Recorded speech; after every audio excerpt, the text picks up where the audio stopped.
You're watching this right now because you care. You care about Manchester United and you care about this badge, and you've probably had enough. Everyone's screaming, sack the manager or change the system. But I'm here to tell you something nobody wants to hear, but deep down, everyone knows it's true. That's not the problem. You can change the manager. You can bring in a shiny new name like Glasner or Areola or Pep or even Klopp. It won't matter if the players on the pitch keep making the same stupid decisions. Stop blaming the tactics. The tactics are creating chances. We see the space. We see the passing lanes. We see the moments to strike, and we bottle them. Time and time again, our players choose the wrong pass, make the wrong run, or jog instead of sprint. It's not tactics, it's mentality. If we want to win, truly win, then every player who puts on this shirt needs to bleed for it. This isn't FIFA, it's not career mode. You don't plug in a new manager and suddenly win trebles. This is a war, and right now, we're losing it. Not because we're outcoached, but because we're outworked, outran, outfought, and outthought. You want United to be back? So do I. But first we need to start playing like a team that wants to suffer. A team that wants to grind out wins in the mud. A team that runs like mad dogs until the final whistle. A team where losing hurts. Tonight, we're watching this game together. Not just to react, but to call for fire, to demand heart, and to see whether these players want to wear this shirt or just collect their paychecks. Because if they don't show up, if they don't press, run, tackle, and die for every blade of grass, then it doesn't matter who's on the touchline. You can't coach desire. So let's go. United versus Sunderland. We go again. This isn't just another game. It's a chance to fight, to rise, and to prove that we are not done yet. Because this is Manchester United and we don't lie down.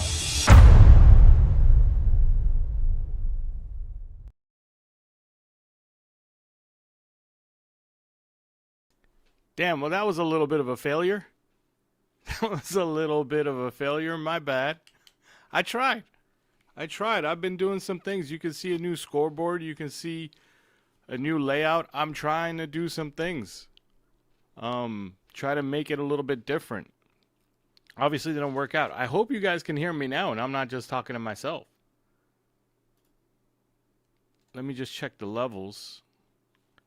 Looks like you can hear me. Let me know, guys. Let me know if you can hear me, if something is wrong. And then give me a second because I'm getting a warning from YouTube that I got to fix something called keyframes. Give me 1 second. Let me try to figure that out. And then we'll get started. Thank you, guys. Thank you. I see the chat. I see you guys here. Ben, Lounge, Crystal, Knife. How do I change those settings?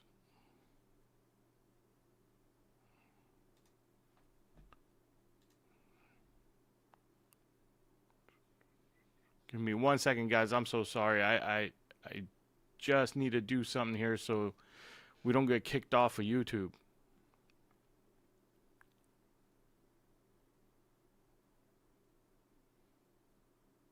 Where is it?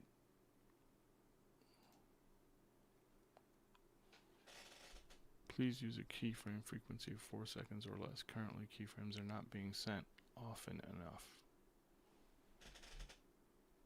Where do I find that?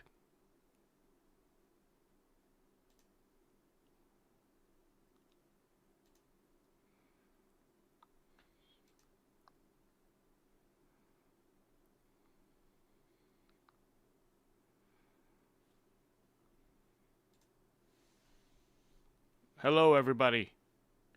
Hello, I am trying to work on something real quick for YouTube because I got a warning. I don't want to get kicked off. And I can't even find out where to make that change. At all. Let's see. Streaming? Nope. Oh. Alright, well, if we get kicked out, I'll log back on, okay? If we get kicked out, I will log back on. I'm just gonna stop trying to find it because I don't know where it is. And let me know if you guys are seeing any problems on your end, if the picture is not right or if my voice is not right. And let's get this show on the road. Only 5 likes? Man, that's not cool. After all I did? We got a new scoreboard. We got everything should work right today. We should like have the right time. I should be able to change the time. I mean, I put in some hours yesterday, guys, just trying to learn a whole new program, trying to learn a whole new module to try and do this right, because even I was embarrassed at the way we were doing things with the whole, just trying to make things work. But guys, let's get into the team news. I just saw the lineup, and I'm not. I don't want to say I told you so, but I did tell you guys that it's not going to be a whole lot of changes. I just want to see some changes. I knew he wasn't going to change as much as we'd all like. Okay, it just doesn't work that. Like, it's really hard for a manager or a coach to just throw everything out the window and throw in a bunch of young kids, especially when the team's struggling. So I understand what's going on. I thought it was interesting that Cunha's on the bench for Mount. I don't think it's because he doesn't like Cunha. I think Cunha is one of his favorite players. I think it's because he needs Mount. Like, you just need the pressing that Mount offers, the off the ball work. We don't have workhorses. We don't have people who just nonstop run and put in effort, and Mount is one of those. And I wish we had more of that, to be honest with you. Like, we just need our other players to want to work that hard. I'm worried with Delo and Shaw playing again. I understand that. But what worries you about... So, he obviously decided that Dorgu wasn't as effective as Delo. And I don't know, it's really hard to figure out if he's right or wrong on that. There's no clear-cut answer there because Delo and Dorgu were not having good games. So it's not like I can sit here and be like, oh my God, I can't believe Delo is starting when Dorgu was just as bad and he only has one replacement. This goes right back to what I was saying yesterday. The squad's not built. He doesn't have options. He's only got enough options to take one of those guys out, and he decided to take out Dorgu. And he could have taken out Delo and left Dorgu, and it would have been the same thing for me, where I go, okay, he's got no options, and he's punishing Delo instead of Dorgu. To me, it seems like, again, he just doesn't have the right amount of options. Does that make sense? Thanks for being sensible. Everyone's having a meltdown about the lineup. It's okay, in my opinion. Yeah, it's not. We don't have a great... It's not like he put Vinicius Jr. and Mbappe and Lamine Yamal on the bench. Like, that's not what happened. It's not like, we don't have people on the bench that you can look at and you can say, oh, I can't believe that guy's not playing. That guy ain't that good either. Unfortunately, and I'm sorry to be the bearer of bad news, he's doing the best he can with this lineup. I think guys, do we think this lineup is good enough? Only coming through the left speaker. Is anybody else having that problem where my voice is only coming through the left speaker? I need to know so I can look into it. Or is Junu the only one that's saying my voice is coming through the left speaker only? Anyway. It's not like he has match winners on the bench, guys. It's just not the case. But I'm looking at this lineup and I'm telling you, I don't think that we should lose to Sunderland. Like, that lineup is good enough to beat this team. We should. Left only? Ben's saying yes, left only. And some of you guys are saying no. Marcus said no. Ben saying left only. Guys, speaker is fine. Can hear from both speakers. Ayush is fine. I don't know what to tell you guys that are only hearing it from the left. I have no idea. If I hear more people say, I'll look into it, but that doesn't make sense. Anyways, we have enough Yes, I have the same problem. You're only coming out. Okay, let me look into this.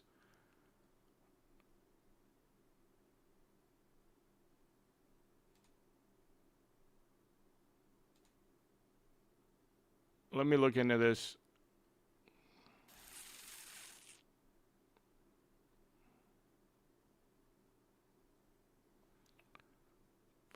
Let me see. Let me see. Let me see.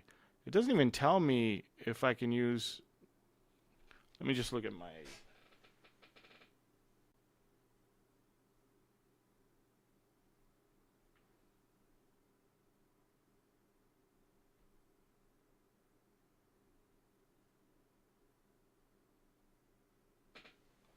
There is nothing here that tells me that it's left only or not. Like there's let me see.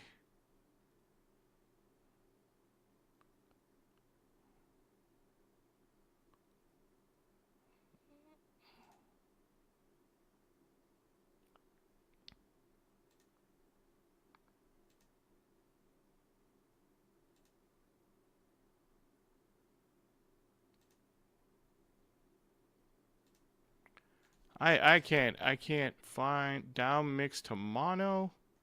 Try that. How about now? Let me know now if it's still left only.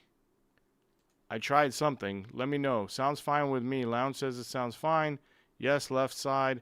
Well, there's too many people saying left only, so I don't want to discount them. They're probably right. Louder on the left, but I got AirPods in. How about now, though? I did try something. I like Amarim and want him to prove all his doubters wrong, but him having the low in the 11 just contradicts everything he says when it comes to...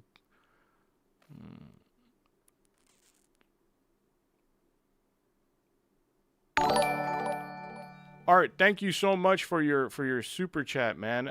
What's my score prediction? I think we win 3-1, dude. I think, look, I have faith that these players come out and they got something to prove. I mean, they should. If they have any dignity at all in what they do, they got to come out and be like, have something to prove and show the world that they're not as horrible as most of us think they are.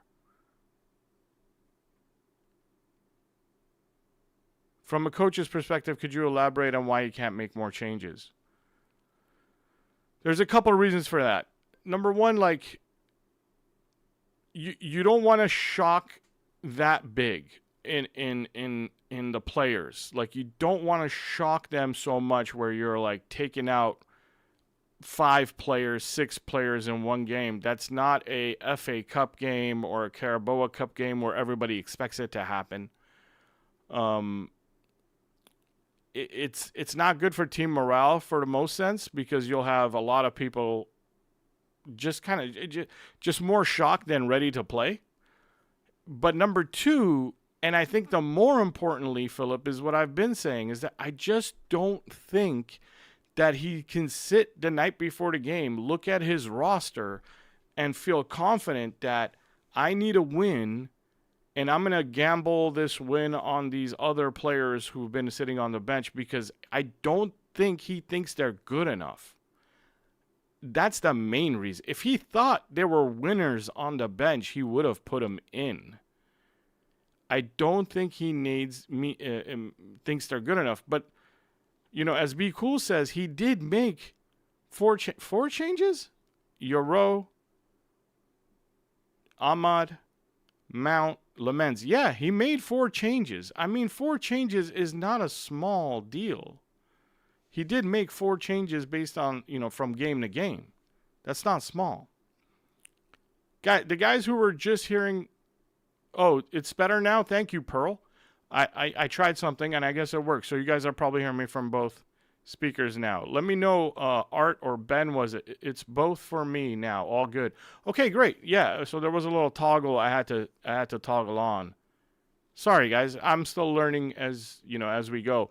But you can see, I'm so proud of that scoreboard. You don't even understand. Like, by the way, I swear to God, no joke. As stupid as this is going to make me sound, that took me 3 hours to set up. That took me 3 hours to figure out how to make a scoreboard where I can control the time. And even if I start the clock at the wrong time, I can fix it and put it at the right time. It's even got like little extra time things. I'm like super excited about that. Art, welcome, good sir. I don't like the low, but which player has performed this season? Goalkeeper alone is so massive. I'm really looking forward to seeing this goalkeeper. I'm guessing all you guys are just like me. Really looking forward to see what this man has. And I'm saying this man because he's actually in front of me right now. Okay, so let's talk about. I appreciate your optimism, but if you have watched any Sunderland game, you'll know this is the exact team we don't match up well with. 3-1 Sunderland. I know exactly what you're talking about. I'm pretty sure they're gonna sit deep and for most of the game, and we're not gonna be great at breaking them down. But they're also a team that does. They do like to play too. Like they don't go long. Sunderland. Right? Am I wrong? I only seen them play one half of football this year. And it wasn't the last game. It was like the first game of the season. Put anyone except Delo. You know what, man? Like, Delo is the weakest link. I don't disagree with anyone who's not happy about Delo starting. I'm not happy about Delo, and I'm not happy about Shaw. To be honest with you, those are the two that I thought one of them would be on the bench. I didn't think he was going to bench Bruno. I did not think he was going to bench Bruno. Because I don't think he believes that there's a match winner on the bench to come in and play instead of Bruno.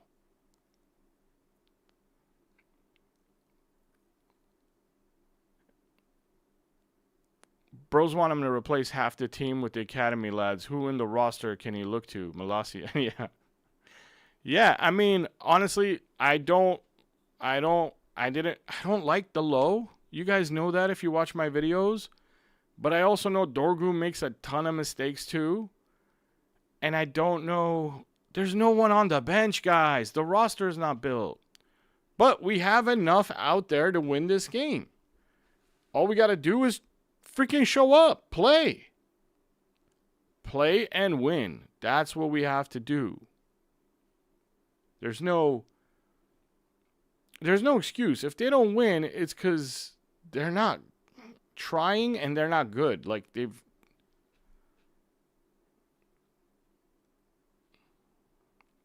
why not Heaven instead of Shaw? My opinion on Heaven is I think he's really good. So I'm giving you my honest opinion here. So there's not going to be all positives. It's very rare for me to give all positives on any player, which is why I get so upset when viewers comment and say that, oh, you just hate him. It's like, dude, I do this I analyze players for a living. There's no such thing as me looking at a player and going, you're 100% perfect. That's never going to happen. If you're waiting for me to say that about any player, it's probably never going to happen unless like Johan Cruyff rises from the dead and starts playing again. That's never going to happen. So when it comes to Heaven, I feel like sometimes he doesn't play the offside line well enough, and he leaves people onside on the other side of the pitch. I've seen it happen twice in two different games where it cost us we gave up a chance at goal. One of them actually did go in. Where you're like, man, that's a young kid, that's a young man who needs to be more aware of where he's standing and when to step up. And stuff like that. Like, if I'm seeing that, I don't know what he's seeing in training. There's got to be other things that... And Heaven's really good because Heaven is really good. Unfortunately for Heaven, we need more of those cup games for him to get more playing time so he can learn.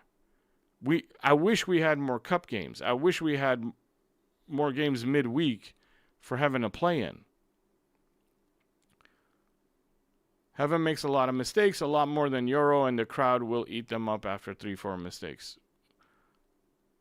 Samix, can I ask who's got the most dangerous cross in our squad? Shaw, right there. I don't understand why. It's Mbumo. It's not. That's the easiest way to answer that. Mbumo has the best cross in our squad. Unfortunately, we need our wingbacks to have the best crosses in our squad, and they don't. They really are bad at crossing. That's a good question, though. With Sunderland, I would have gone Euro, Maguire, De Ligt, Shaw, Menu, Ugarte, Diallo. Oh, De Ligt or Shaw. Menu, Ugarte, Diallo. It's hard to go Ugarte and Menu. It really is. Like, I want it to happen, but it's hard to go. Even I, who want it to happen, if you actually magically made me the manager of Manchester United today, I probably wouldn't do it. It's easy for me to say that from a chair in my living room. But if I'm actually in charge of the team, and then I go Ugarte, Menu, and then you have Ugarte trying to dribble the ball out from your third and gives it away for a goal, it's not a good look. It's hard, man. It's hard. He has an almost impossible job, but we have good enough players to win these sort of games. These sort of games we have to win. If we don't win this sort of game, it's because they're going to make really bad decisions or not work hard enough to win this game. Do you understand? Like, they're not going to step up and perform to win this game. Is the only way we don't win this game. Art, your prediction is Sunderland wins 2-1? That's interesting. Like, how that's already two people who have said that they predict Sunderland winning. It's interesting to see where the fan base is at now. Like, I don't think Sunderland wins this game. I really don't. Like, for some reason, a part of me wants to believe that these players are sick and tired of us saying negative things about them, and they're going to come out and perform today. I made a whole hype-up video for the intro because I really think they're going to come out and win today. You mean I just made that hype-up video for nothing? Why doesn't Ugarte and Menu work, though? I really don't want to be that negative before the game starts. Ask me that on a different live. I really don't want to be that negative about players before this game starts because they both have positives and negatives. Oh, I said I don't want to do it, and I'm doing it anyway. They both have positives and negatives. You already know Menu's ball retention is a positive. Ugarte's destroying capabilities, if you will, when he's good, he's stepping up for the press at the really perfect times and winning the ball back for us upfield. Those are big positives. But they're negatives. Bro, Ugarte has made some mistakes that have cost us goals. Like, they haven't just turned the ball over. They've literally cost us goals. And I can remember 3 of them off the top of my head right now. And 2 of them have to do with him dribbling, and 1 of them has to do with him passing. 2 of them have to do with him, like, trying to dribble and then falling or just getting the ball taken away from him. And they score after 1 pass. They take the ball from him, they make 1 pass, and they score a goal. And 1 of them has to do with him passing where he just passed it too slow. It got intercepted. 2 passes later, they scored. Menu, I've already said it before. If you've seen me criticize Menu before, you know that how I feel about Menu. I think he's super talented. But I think he needs to do one of 2 things. I tried to explain this yesterday in the live, so I'll explain it right now. A player in the midfield has to do one of 2 things, and I don't want to just say Amarim system, in a lot of systems. 1, thank you so much, man. Thank you so much for the super chat again, Art. Okay, if we lose, Knife owes me. I got to read that. I got to find out what this is about. Hey, guys, when Art super chatted, did you guys hear I know the super chat thing popped up, but did you guys actually hear like I don't want to say a jingle, but did you guys hear that thing that happens or just see the visual of the super chat message popping up? I'm trying to, because I can't hear it on my side. I have to turn it down or else my mic's going to hear it. But you guys, let me know if you heard the jingle or whatever pop up when he super chatted, or if it was just visuals. But anyway, When it comes to Menu in the midfield, anybody in the midfield, they have to do one of two things. They have to either be fast with the ball, meaning carrying the ball like a Baleba, or they have to move the ball long distances on the regular and do that fast. They can't take too long making decisions. Menu's superpower is carrying. It's not long distance passing. Scholes, Tony Cruz, people were arguing with me. You know what the dumbest thing I hear is? Oh no, I'm going in on it. All right, here we go. Do you know what the dumbest thing I hear is from other pundits or content creators? They'll say things about Amorim. They'll be like, this man would bench Paul Scholes. This man wouldn't play Michael Carrick because they're not fast enough for him. You don't know what the hell you're talking about if you say that or believe that. Because those guys are actually faster than what they think. Because those guys move the ball fast. Michael Carrick can move the ball over 30 yards in 4 seconds with 2 touches. Do you understand? He moves the ball 40 yards. Paul Scholes moves the ball like 60 yards with 2 touches. So when they say these dumb, like really, guys, I'm sorry, I'm going to say it again. It's really dumb when they say Ruben Amorim wouldn't play Paul Scholes because Paul Scholes is too slow for him. You guys, then they're missing the point. They don't understand what they're talking about. And these guys, this is something I've heard in numerous channels, so I'm not going to name any names because it's more than one person that I've heard say it. They don't understand like how a manager thinks. It's not about the person being fast. It's about the ball getting to certain areas of the pitch fast. I don't care if that's because someone carried it there or someone sent it there. Do you understand? So, to go back to Menu, he's got to do one of those things. And his superpower is carrying the ball. So when he gets the ball, he's got to find the opportunities to carry the ball. Guys, the other thing I don't understand is when people say these things, like, oh, he would what's it called? He would bench Paul Scholes. And I'm always like, did you not watch Hjulman play for Sporting? Hjulman is not fast at all. Hjulman's probably just as slow as Scholes was. But Hjulman moves the ball large distances with his passing ability. Anyway, man, like, don't get me started because I will probably end up saying too many negative things about other content creators, and I might even name names in the end because I get so angry that these people get looked at as like experts or people listen to them and then fans react like, yeah, this guy wouldn't even start Paul Scholes. What kind of manager is that? I'm like, dude, you're an idiot. Like you don't know what you're talking about. Anyway, let's get back to this game before I lose my mind. All right, it's starting to look like we're getting ready. It's starting to look like we're getting ready to play. Don't forget to set the timer. Oh, don't worry, buddy. Even if I miss the timer, I can correct it now. I can't wait, man. I can't wait. Everyone's trying to remind me to set the clock. I love you guys. You guys are awesome. Hey, but by the way, did anybody answer my question? Like, Yup, it jingled like at Christmas. Okay, cool. Nice, the jingle works. I didn't waste all my time yesterday trying to make this thing better. Guys, do me a favor. I was going to put a little message on here that says do not ruin the game for the rest of us.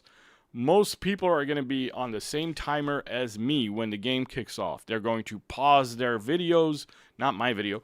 They're going to pause their game videos and wait for the clock to line up with my clock, and they're going to watch the game at the same time as me. So if you look at the clock and you see that I'm 30 seconds behind you or I'm a minute behind you, do not chat goal or whatever and ruin the game for us. Please don't do that. I don't want to mute people or kick people out. You know what I mean? And I really don't want to do that. So please don't do that. Don't make me do that. Don't ruin the game for me and for some of us that are on the same time.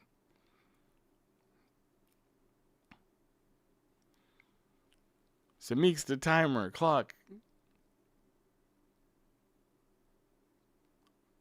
Immediately put them in a timeout. What? Oh, immediately put them in a timeout. So nervous right now. Me nervous too. Need beer. Dude, it's like 7 a.m. here. I can't have a beer right now. I'm having coffee. Oh, here we go.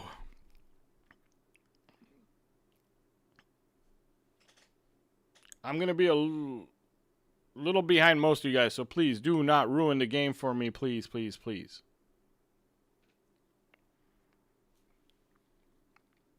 I'm getting ready to start the clock.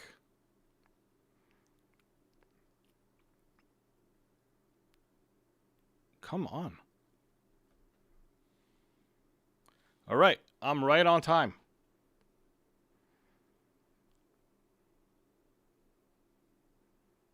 Give me 1 second. I'm lining up my audio. Okay, let's watch this game. Let's see what's going on. Delo at left wing back instead of Dorgu.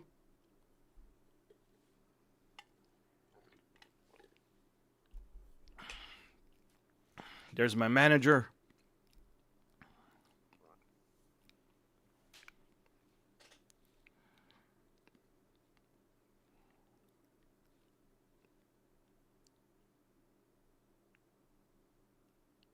You know, I find the can't have a beer because it's 7 a.m. to be a very American thing. Okay. Is it normal to have beers at 7 a.m. everywhere else?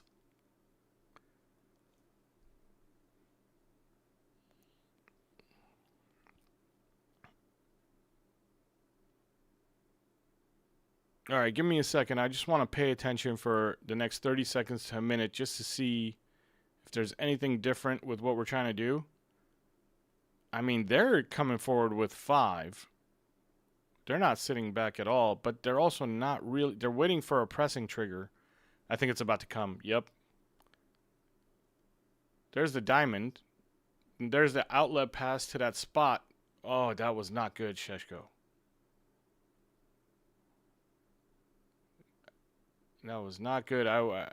Get out. Go out. Go out. All right, goal kick for us. 7 a.m. is tequila time. Art, where the heck are you from, man? I can't believe the broadened, any manager still stick with this players. How many times we need to watch the same film over and over again?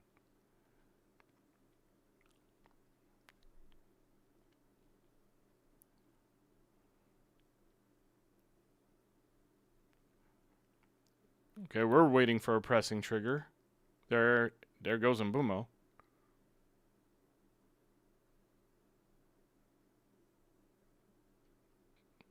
Oh, Euro, get it. Get it. No.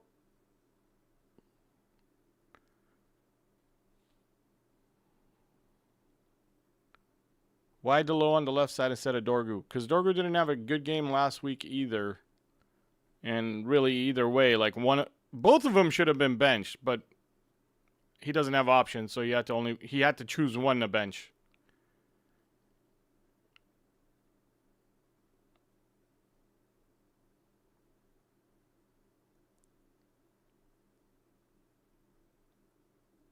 Oh no. Oh no, dude. Shaw just let the guy run right across him. Watch this replay. Shaw lets... Is it Shaw or... it was Delo. Sorry. Delo lets the guy run right across... Look at that. It's Delo. Sorry, I thought it was Shaw. Delo lets the guy run just right across him. Like... Delo has to win. He had the lead. He has to win the race. He slammed on the brakes. Come on. Like... You're the experienced defender. You've been playing for years. No, I'm really done with Delo. I am. I'm really done with Delo.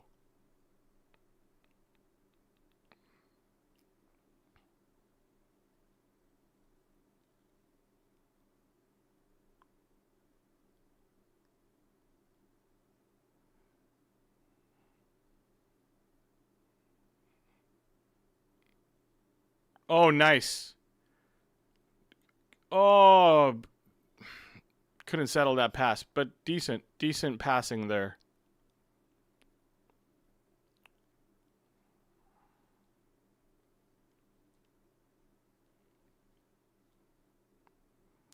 No, I see you guys saying things about Delo. Delo's just not good enough. Like, I'm so done. Like, if he's not gone this next summer, I'm going to be questioning Jason Wilcox, because as the technical director and the sporting director or whatever, like, you got, if you got to be able to see this. You got to be able to see this guy's not good enough.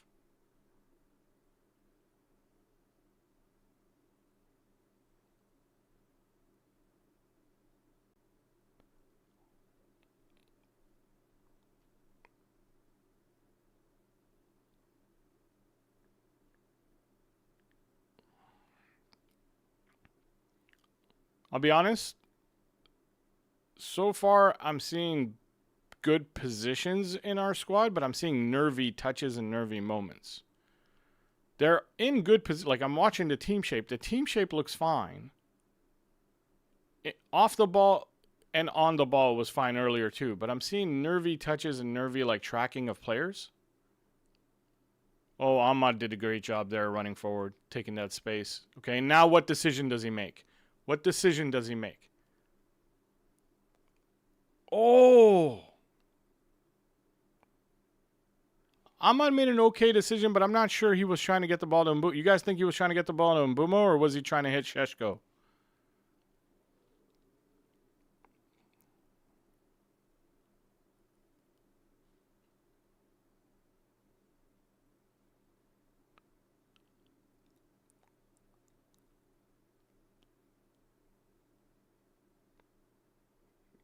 Who's he mad at?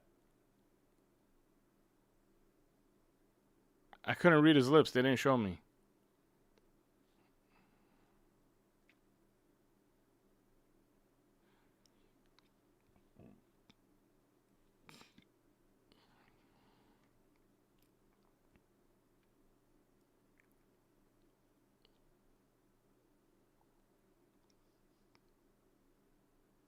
Good. Switch it. Good. Get it out to the side. Too late, man. Too slow. Well, he still has space. Usually you take that long, you don't have space, but he still had space.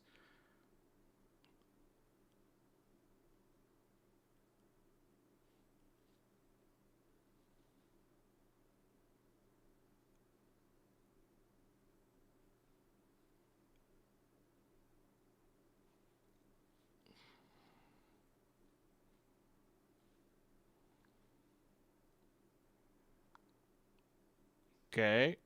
Euro didn't give the ball when he should have. That's like 2 seconds too late. There you go.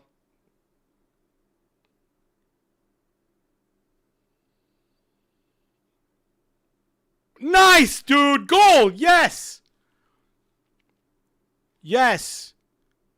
So right off the bat, we can say that his decision to play Mason Mount was the right decision. Right off the bat, we can say that putting in Mason Mount instead of Cunha was the right decision.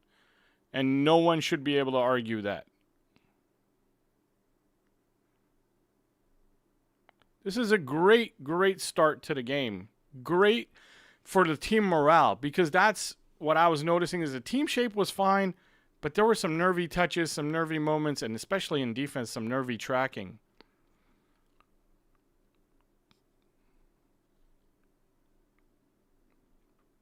What's up, Milan? And earlier, somebody asked me who has the best cross in our squad, and I said Mbumo. And there's an example of Mbumo not exactly crossing the ball, but making sure it falls right where Mount can't control it.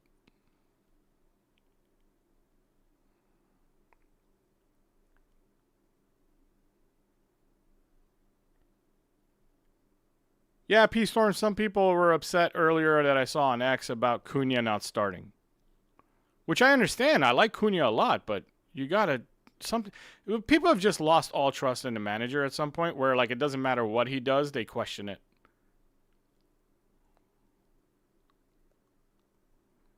Okay, Bruno, get rid of the ball, dude. Nice job, new goalkeeper. Like, making 2 good... Yeah, that was too far from Sheshko. I really wanted that to come off for him. I'm waiting for Sheshko to have a breakout, like, run at goal.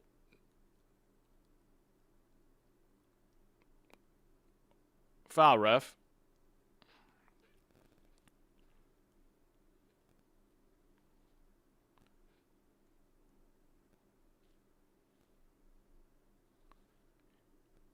Yeah, Cunha's a little off form. Cunha's good, though. Cunha is good. Like, he's... This is the normal play right here. That triangle, the outlet pass to Mbumo right in that area that we're always trying to get it out to. This is all normal. Like this setup right now, too, with De Ligt going to Shaw. And I'm watching the team shape. Like, look at Casemiro move in. I hope Deleu's in position, but I wouldn't put it past him not to be in position. And here comes Ahmad. Now Casemiro's got to go to the other side. Okay. We're not finding any diagonal runs to zone 16 or 18. I can't see because the camera angle's not showing me. I can't see if anyone's attempting to run to zone 16 or 18 once we get in our shape here. I wish we had tactical views of... Oh, I just saw someone taken off to zone 16, which was Mount, I believe. And someone else just did it too right there. So I can't see. I can't... Because I don't have a tactical view, so I can't see if we're doing what we're supposed to be doing ahead of the play in their third so that there is that long option. You want to have the long option, not because you're going to take it every time, but because you want to make the defense have to stretch a little, go back a little, worry about it a little, which will open up holes in between the lines. Sometimes you take the long option to remind them that, yeah, I will take that option if you don't cover it. And once they start covering it, then you'll have other gaps open up in the between the lines for the other 2 forwards to run into.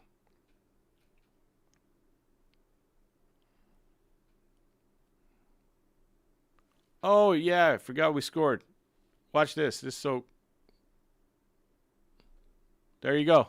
Look how easy that was. I got a little button box right here. I just push buttons and the scoreboard works. I'm so proud of that. It's crazy.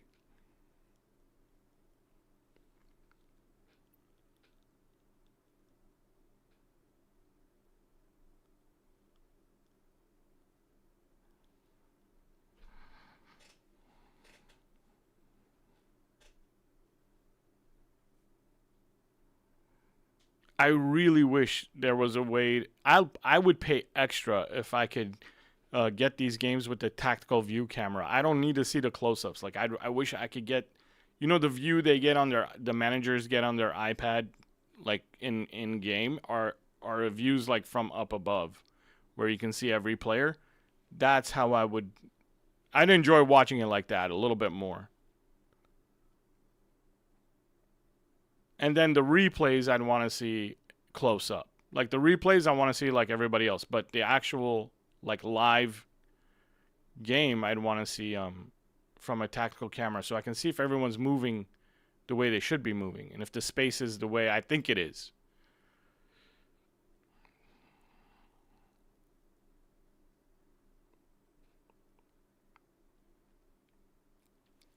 Yo, Art, tell me what you and Knife were talking about when you said Knife's going to owe me or whatever.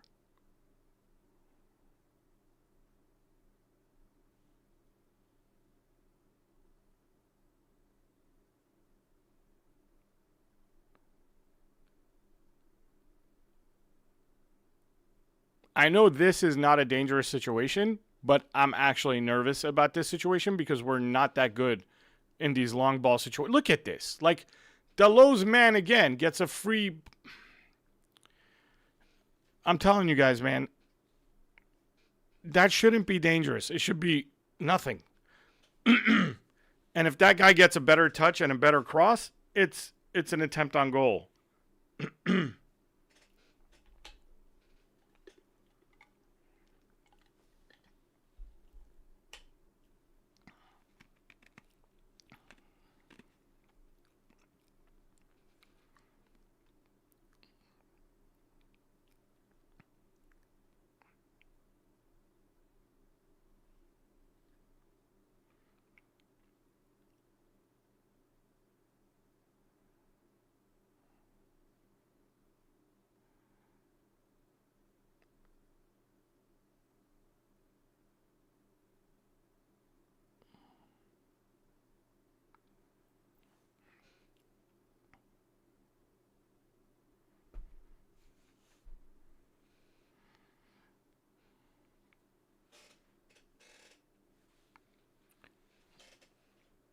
My feed kept pausing.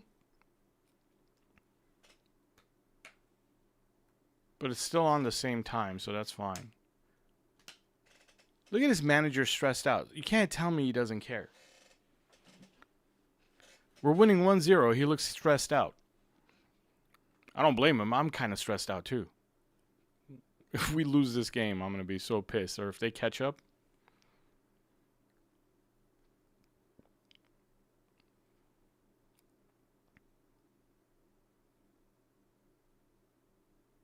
Nice delict.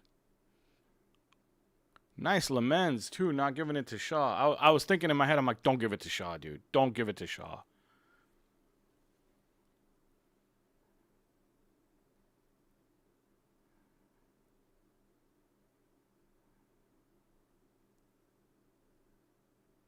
Keep fighting him, Bumo. Yeah, Sheshko's flicks are great. Need a 2-goal lead to be able to exhale. What happened to this dude?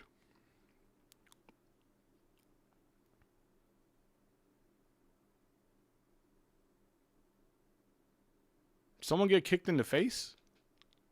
Ooh. Ooh. Ooh, his own teammate, like Karate Kid, kicked him. Mr. Miyagi style.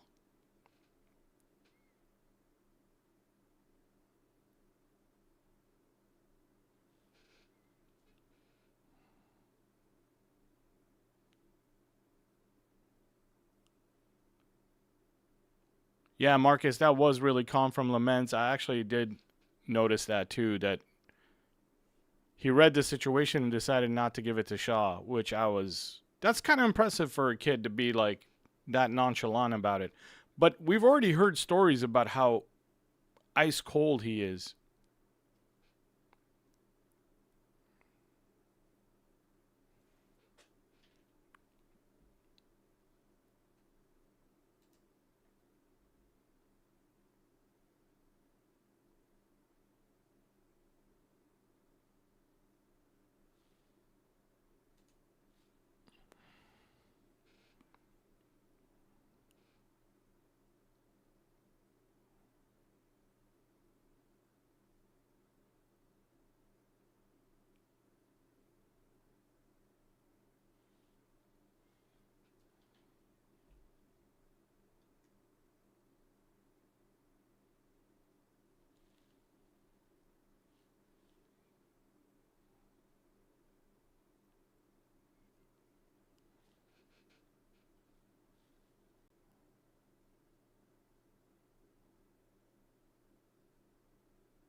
Nice job. Oh, get the ball out of his feet. It's a little dirty, like the passing is. Ahmad, get that. Oh, see, even there, Ahmad's touch, he didn't need to dribble it right back to him. It's a little dirty and messy, like we're not clean with our touches and our passing. And it shouldn't be. Like, there's enough space to where it doesn't need to be that way. Sunderland's actually not as tight as I thought they would be. I thought there'd be a little bit less space in these mid-block situations. But it's not the case at all. But our players are not clean with their touches.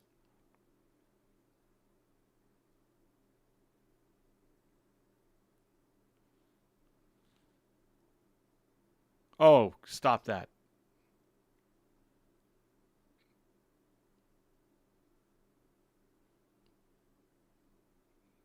Good, good, good, Cass. Get it out to your row in space. Let him calm down, dude. You don't need to turn into him.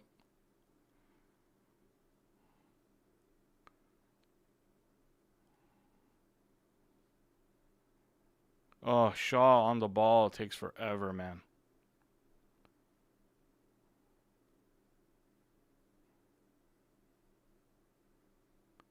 Where's the low?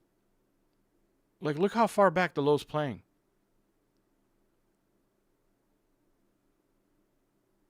And he got nutmegged.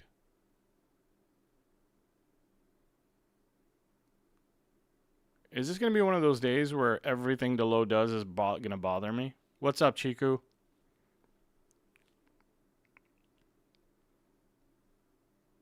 Oh, nice Sheshko, dude. Nice Sheshko. Oh, Ahmad, please make the right decision here. Nice job. Nice job.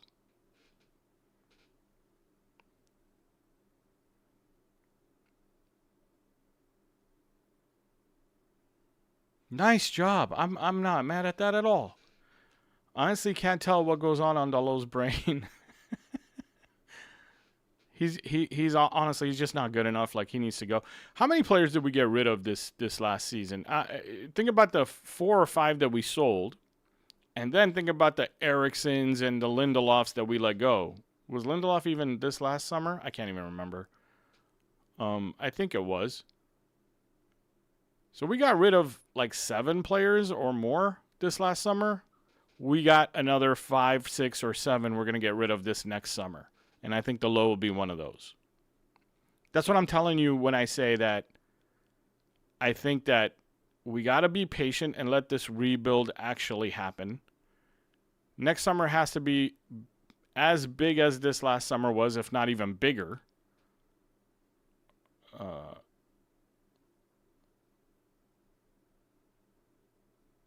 Come on, Cass. There we go. Calm it down, exactly. Bruno's telling everybody to calm it down, and he's right. Like, the touches are nervy. Oh, nice turn, man. Great turn. Cut inside, cut inside, cut inside. Never mind. Never mind. Nice. Oof. Oof. Our right side is so much better than our left side.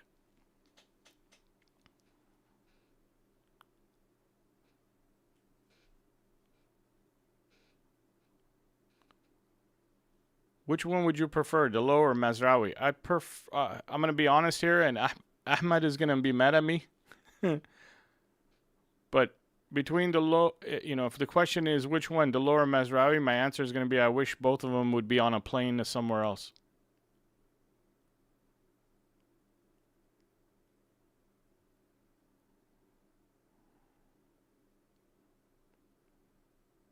I really don't. I don't like any one of those.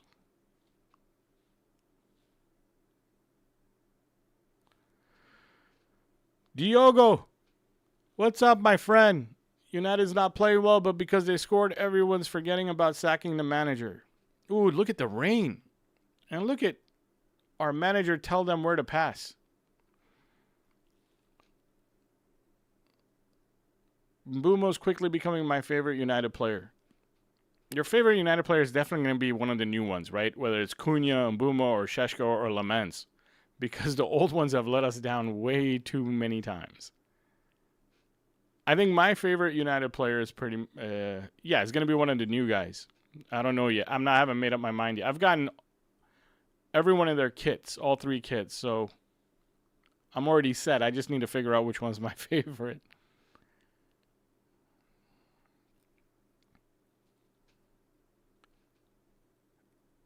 Ahmed, if you're going to hold me to that and I have to answer, I guess I'm going to say Mazraoui because he's less of a liability on defense. So if I had to pick between Delo and Mazraoui, I'd probably pick Mazraoui. But like I said, it's because I feel like he's a little bit less of a liability on defense. Delo right now is brain dead. Like, honestly, brain dead. I have no idea what I've seen him make 2 defensive mistakes that are super big already in 24 minutes. Like, super big. Like, the fact that we didn't get scored on his first one, we could have easily been scored on and then manager out all day tomorrow. Because Delo's an idiot.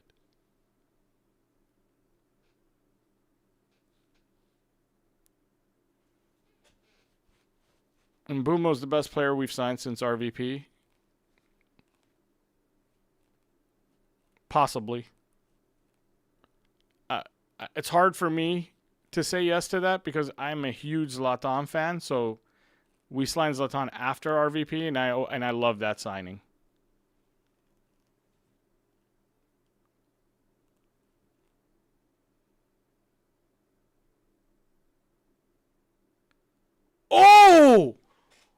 Oh my God. How did we not get that one?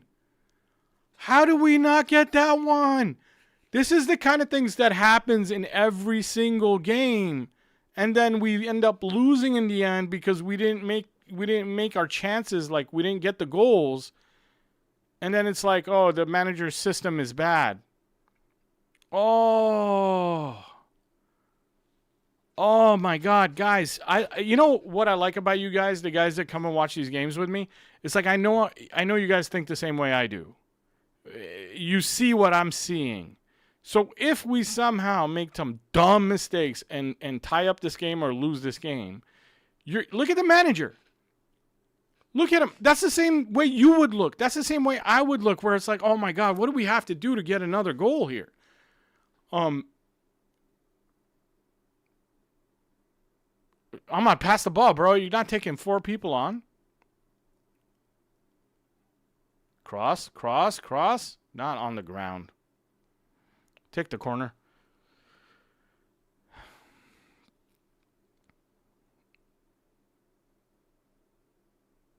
I need some better narration of this game because I'm not seeing anything. I'll try, man. I'm just so focused on watching it. I'll try. Okay, I'll try to talk through some of these plays, but there's a lot of good positioning and movement going on.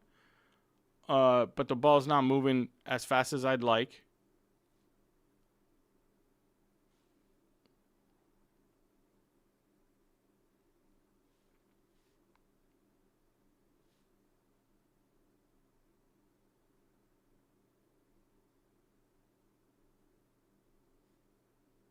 That's a bad cross.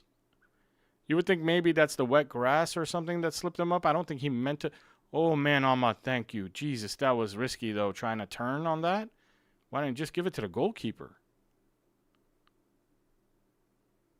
Ahmad, that was way too risky to try that. I mean, it worked out, but Jesus. All right, so there's our box shape in front of goal. And instead of 2 center backs, it's Bruno. But there's the pass out and then the kick to the center back. You guys know that play. That happens all the time. And now here comes like the triangle because Ahmad's playing a little too far forward. This needs to go back to Ahmad's playing too far forward. Not like, and you can see Bruno telling him that. Bruno just told him, if you watch, Bruno just told Ahmad he needs to come back to make the shape right. Is that the commentary you wanted, or am I like boring you guys? Nice job bringing it down. Great job to Casemiro, who needs to find Ahmad or Mbumo, and there it goes. And Mbumo needs to track. Yep, he needs to stop his run and check back. Perfect time to switch the ball. It didn't work out, but it was the perfect time to switch the ball. Okay, so they're going to set it up over here. And Bruno just told it. I don't know if you guys saw that. Bruno lifted his hands, told him to wait for it. Now Shaw, Delo, well, not anymore. But Shaw, Delo, and Bruno were going to form a triangle. This is where you want to see Ahmad checking back. And there it comes. So Ahmad checks back to Brian, who needs to turn with it. And then he would feed Sheshko's run to zone 18. If they were running it exactly the way it's supposed to be run. So does that go, like, that's what we want, tactical breakdown. Okay, so you want me, but definitely when you freak out about something, I need to know if it was us or them and if it was a goal or not. Oh, you don't get to watch the game? Skulls, you don't get to watch the game? Your Shaw, Delo, nice triangle, but the give back pass sucked, but Bruno was ready to go get it. That was a really bad try by Shaw to chip over a defender. You're not him, bro.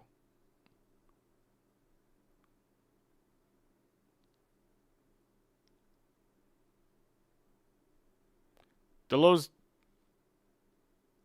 nice job by Mount, but it got turned over.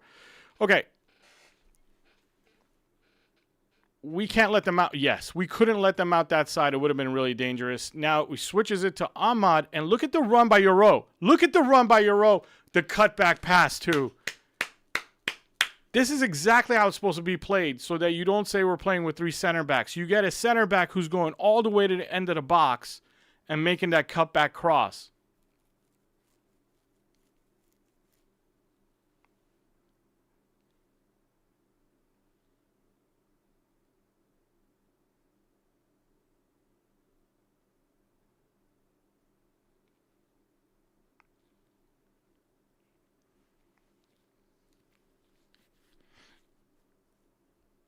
Oh!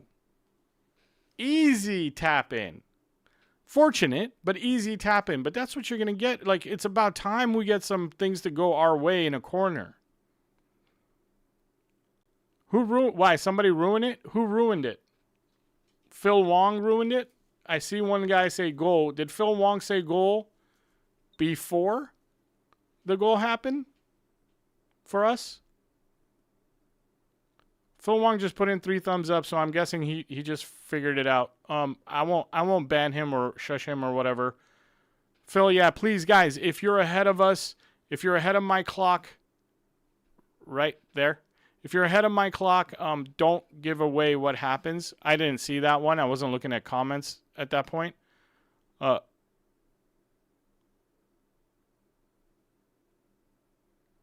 it's about time we get lucky breaks from situations like this. We never get those lucky breaks. Oh, I think we're going to win this game 3-1, like I said.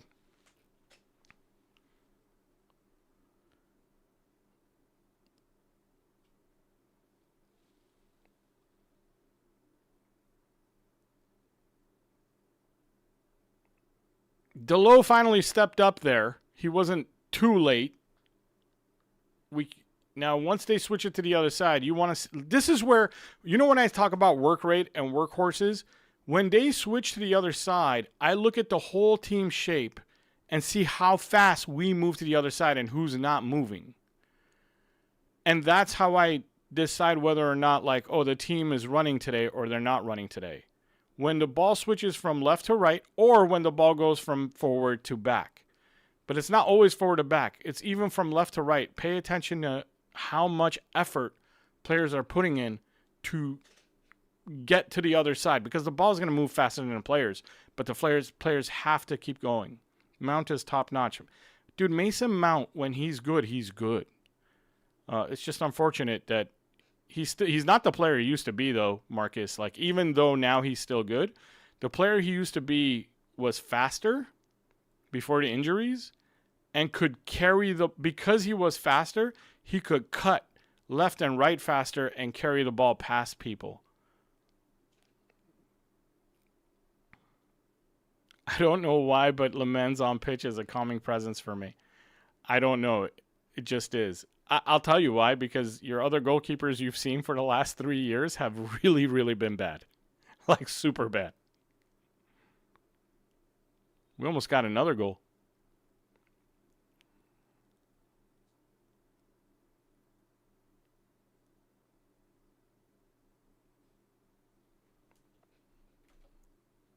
Before you guys tell me to score, I changed it already. I beat you to it this time.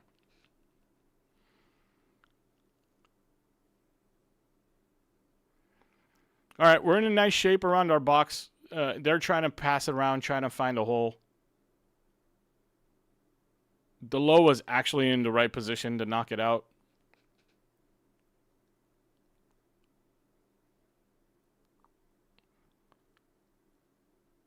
We're in a pretty good shape. If you look at our shape right there around the ball, we're in a pretty good shape, giving them no options but that cross.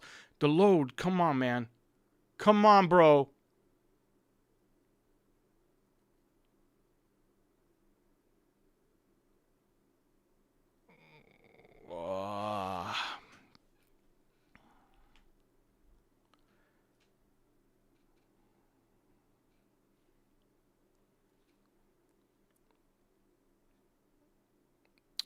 Did you notice we defend in 4-4-2? Yeah. We defend in a lot of different shapes, but 4-4-2 is a big one, and a 4-2-3-1 when we're defending mid-block or high. It's in my past videos.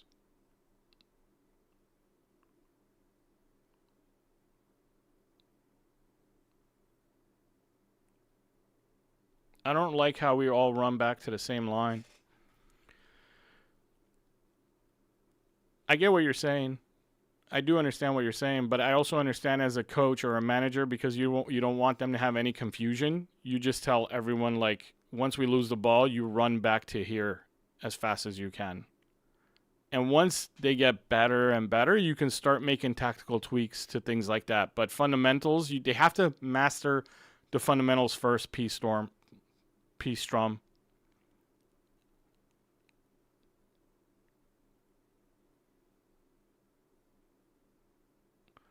Bro's got a pretty good kick on him, Lamens. Like, he even put that pretty much right around where Sheshko was standing. And he only had 2 touches to do it. Like, there was someone running at him, and he put it in a pretty close area for Sheshko to try and win the ball.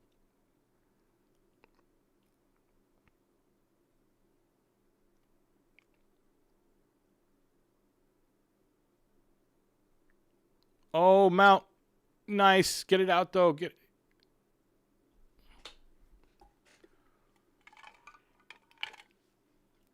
It's hard to choose between playing Mount or not playing Mount because you have Cunha on the bench too. So that's a tough call for the manager to make, and he made the right call today.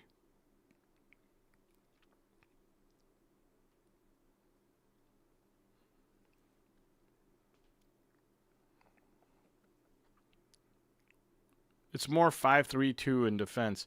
It's 5-3-2 when we're in our third. It's more of a 4-4-2. We're in the mid block.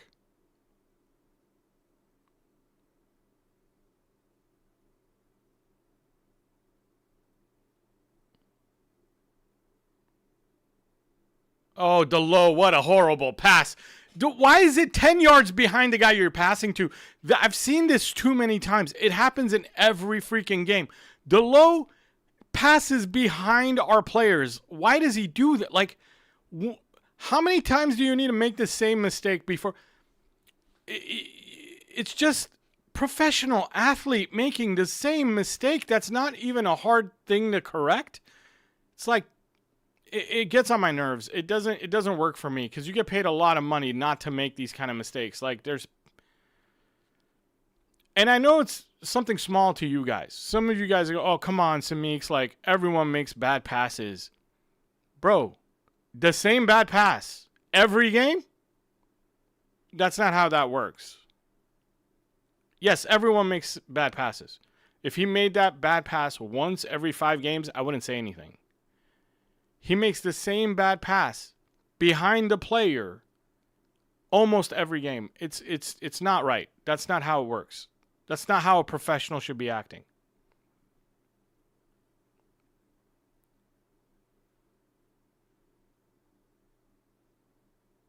Oh, Mbumo. Nice cast. Mount. Great back heel. If you can hit Sheshko right now, I wish he would hit Sheshko. I really need to see Sheshko run at a goal. Like, I can't wait to see that moment where Sheshko breaks away and has a run at goal.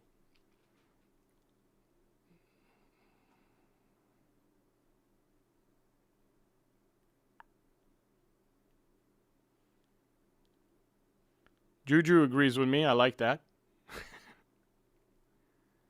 Delo, Cass, triangle in midfield going back because it was kind of a dirty triangle, like it wasn't perfect. But this is where now they're going to press, and we're going back to our goalie. Let's see his composure here.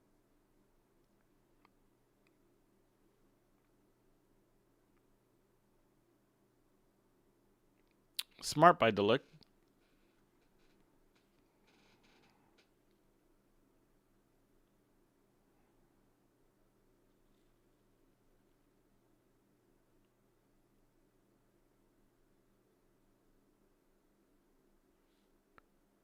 Peastrom, the bad behind pass in last week that Delo made, because I know what you're trying to say. You're saying at least he's there trying to make the pass, even if it's a bad pass.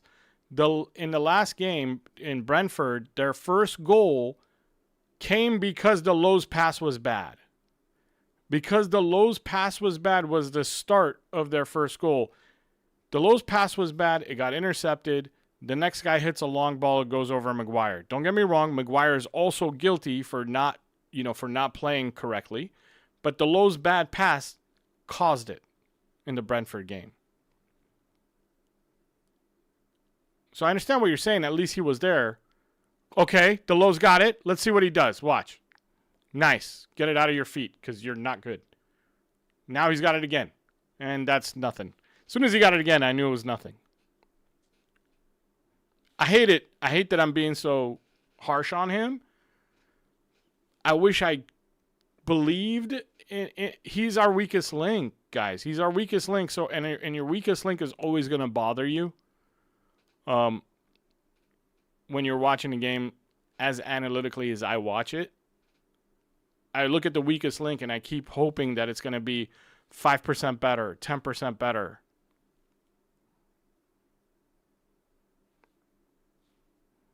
Guys, hit the like button if you're here and you haven't hit the like yet. That would really help me out.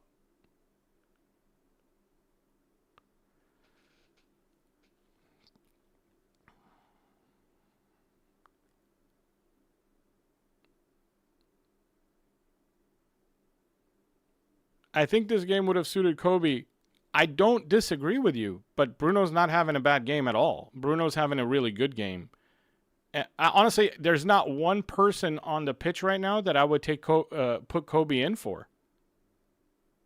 Unless he could play wing back and take the low spot, I wouldn't mind trying that.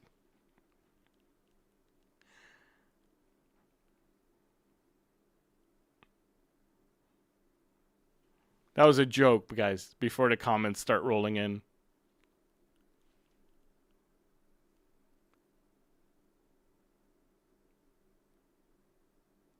Look at Bruno's work rate right now. Like this, the whole team is running, guys. That's like the best thing I can say about today. The whole team is running. The whole team is working. Yeah, I wouldn't take anybody out of the game right now. There's not one well, you guys know how I feel about one guy. But other than that guy, I wouldn't take a single person out of the game. And if you watch Lenny Yoro right now, he is doing a great job stepping up with his guy right now. We're in a 4-2-3-1 right now as we speak. Yoro is doing fantastic work. Fantastic work. I hope it continues for the rest of the game.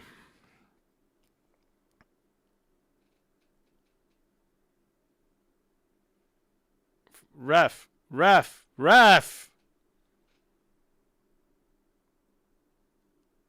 Oh, Delos man's got the ball. Every time Delos man gets the ball goes anywhere near the guy Delos supposed to be covering, I start to worry. Delos needs to switch back out. Mount's going out there instead.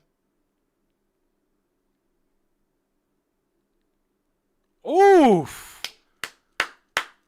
Lemens with the first save in his Manchester United career. May a new era begin. And by the way, do you see the way he's yelling at people? He's a real goalkeeper. He saved the ball, got up, and no nonsense starts yelling at players and telling them what to do. I'm gonna cry. I'm gonna cry. I can't. I need a moment. I need a minute. Oh, we got a goalkeeper.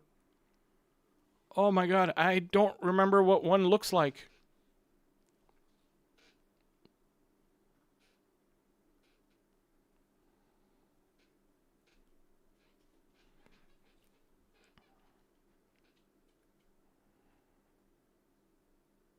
We have 8 shots to their 2 shots, guys. And that's every game. It's not just this game. Even when we play like crap, we get that goal. Nice Lemens. Oh my God, dude. Oh my God. Oh, I must still be asleep. Am I still asleep? Is this real life?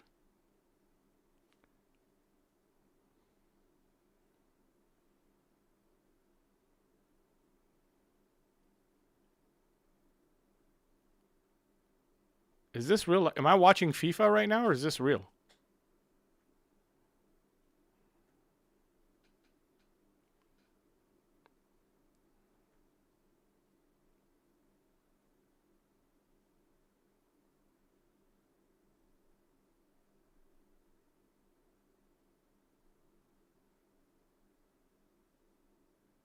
Look at Delict staying with his man there, and then switching him off with Euro.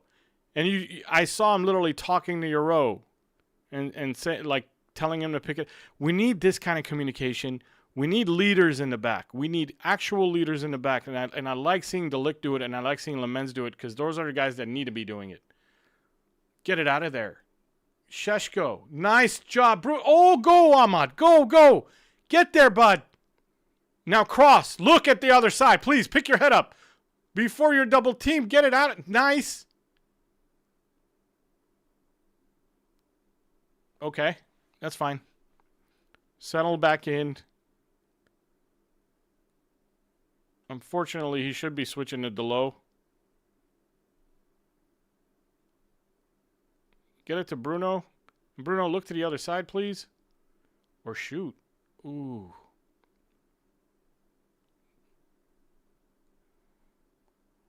They don't want to go down the left. Like, only Shaw is like, hey, I'm going to get it to Delo. Oh, please cross. Well, oh, nice. That's even better.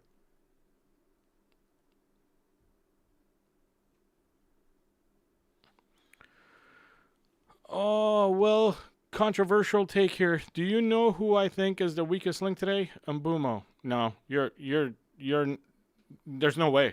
There's no way that Mbumo is weaker than Delo. No way. You might be, maybe Mbumo can be second weakest. There is no way he's the weakest.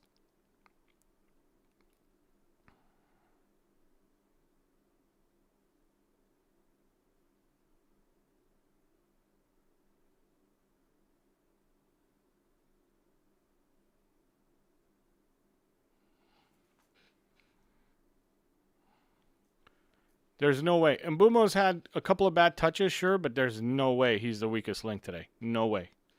One more goal, and I can put this whiskey down.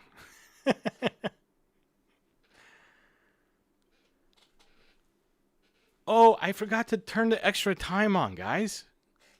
Hold on, hold on. I got new toys. You go like this. How much extra time? 3 minutes. There you go. We're supposed to have 3 minutes extra time. See that? See that?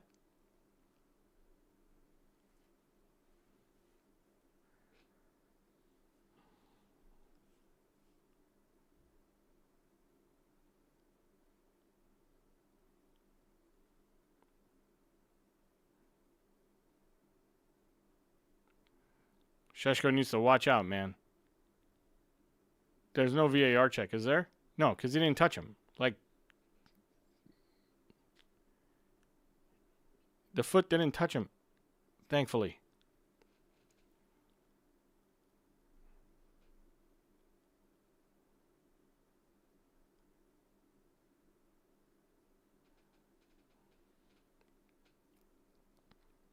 Nice.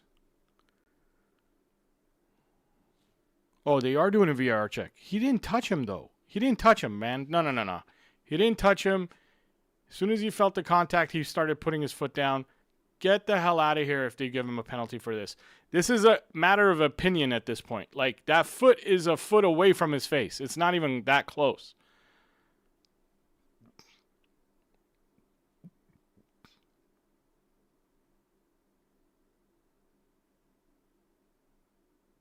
Here's the other thing. If they call that a penalty, it might even be a red card. Like, and it's not violent. But if they're going to say, your foot tried to kick his face. Oh, come on, man. Why is he even going to look at it? Why?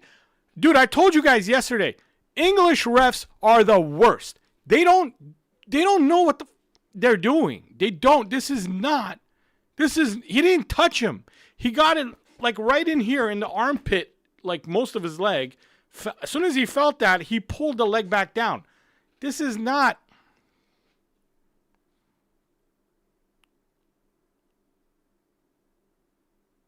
The ball hit him in the head. The ball hits him in the head.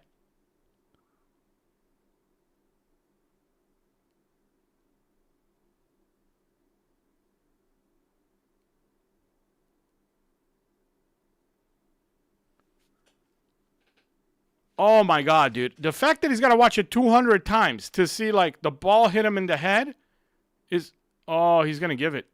I just don't trust them not to give it.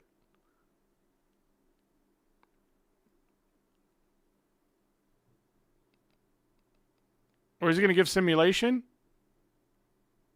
I can't hear. What is he saying? Do you guys know what they're saying? Because I can't hear. If I turn it up, then you guys would hear it. And I don't, you know.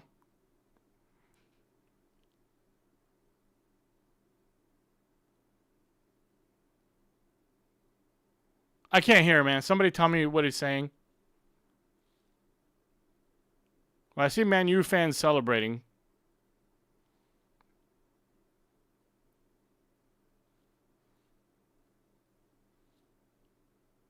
That's all he said was no foul? He didn't even give the guy a yellow for, like, grabbing his head and going, my head.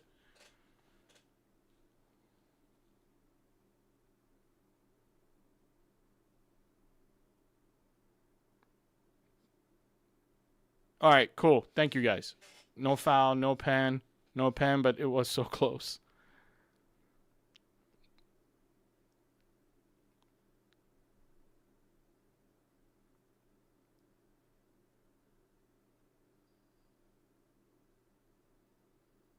Oh.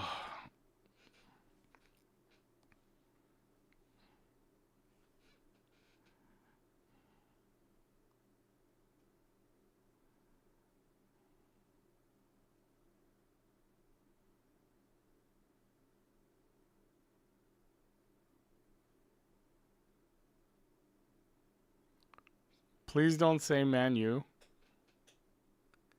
Okay. I'll try not to. Why don't you get some headphones or earphones? I tried it earlier, and I don't know if you saw me. I took them out earlier. I did have headphones on. And I think because of that thing I did on YouTube, I have to set the keyframe. Oh, it's halftime. Okay. Let's stop the clock. And then while we do that, pause clock, put it on second period. Wait, reset. And take out the stoppage time.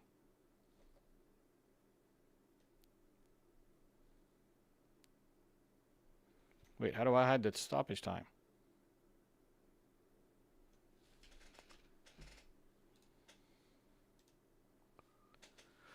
Okay, guys.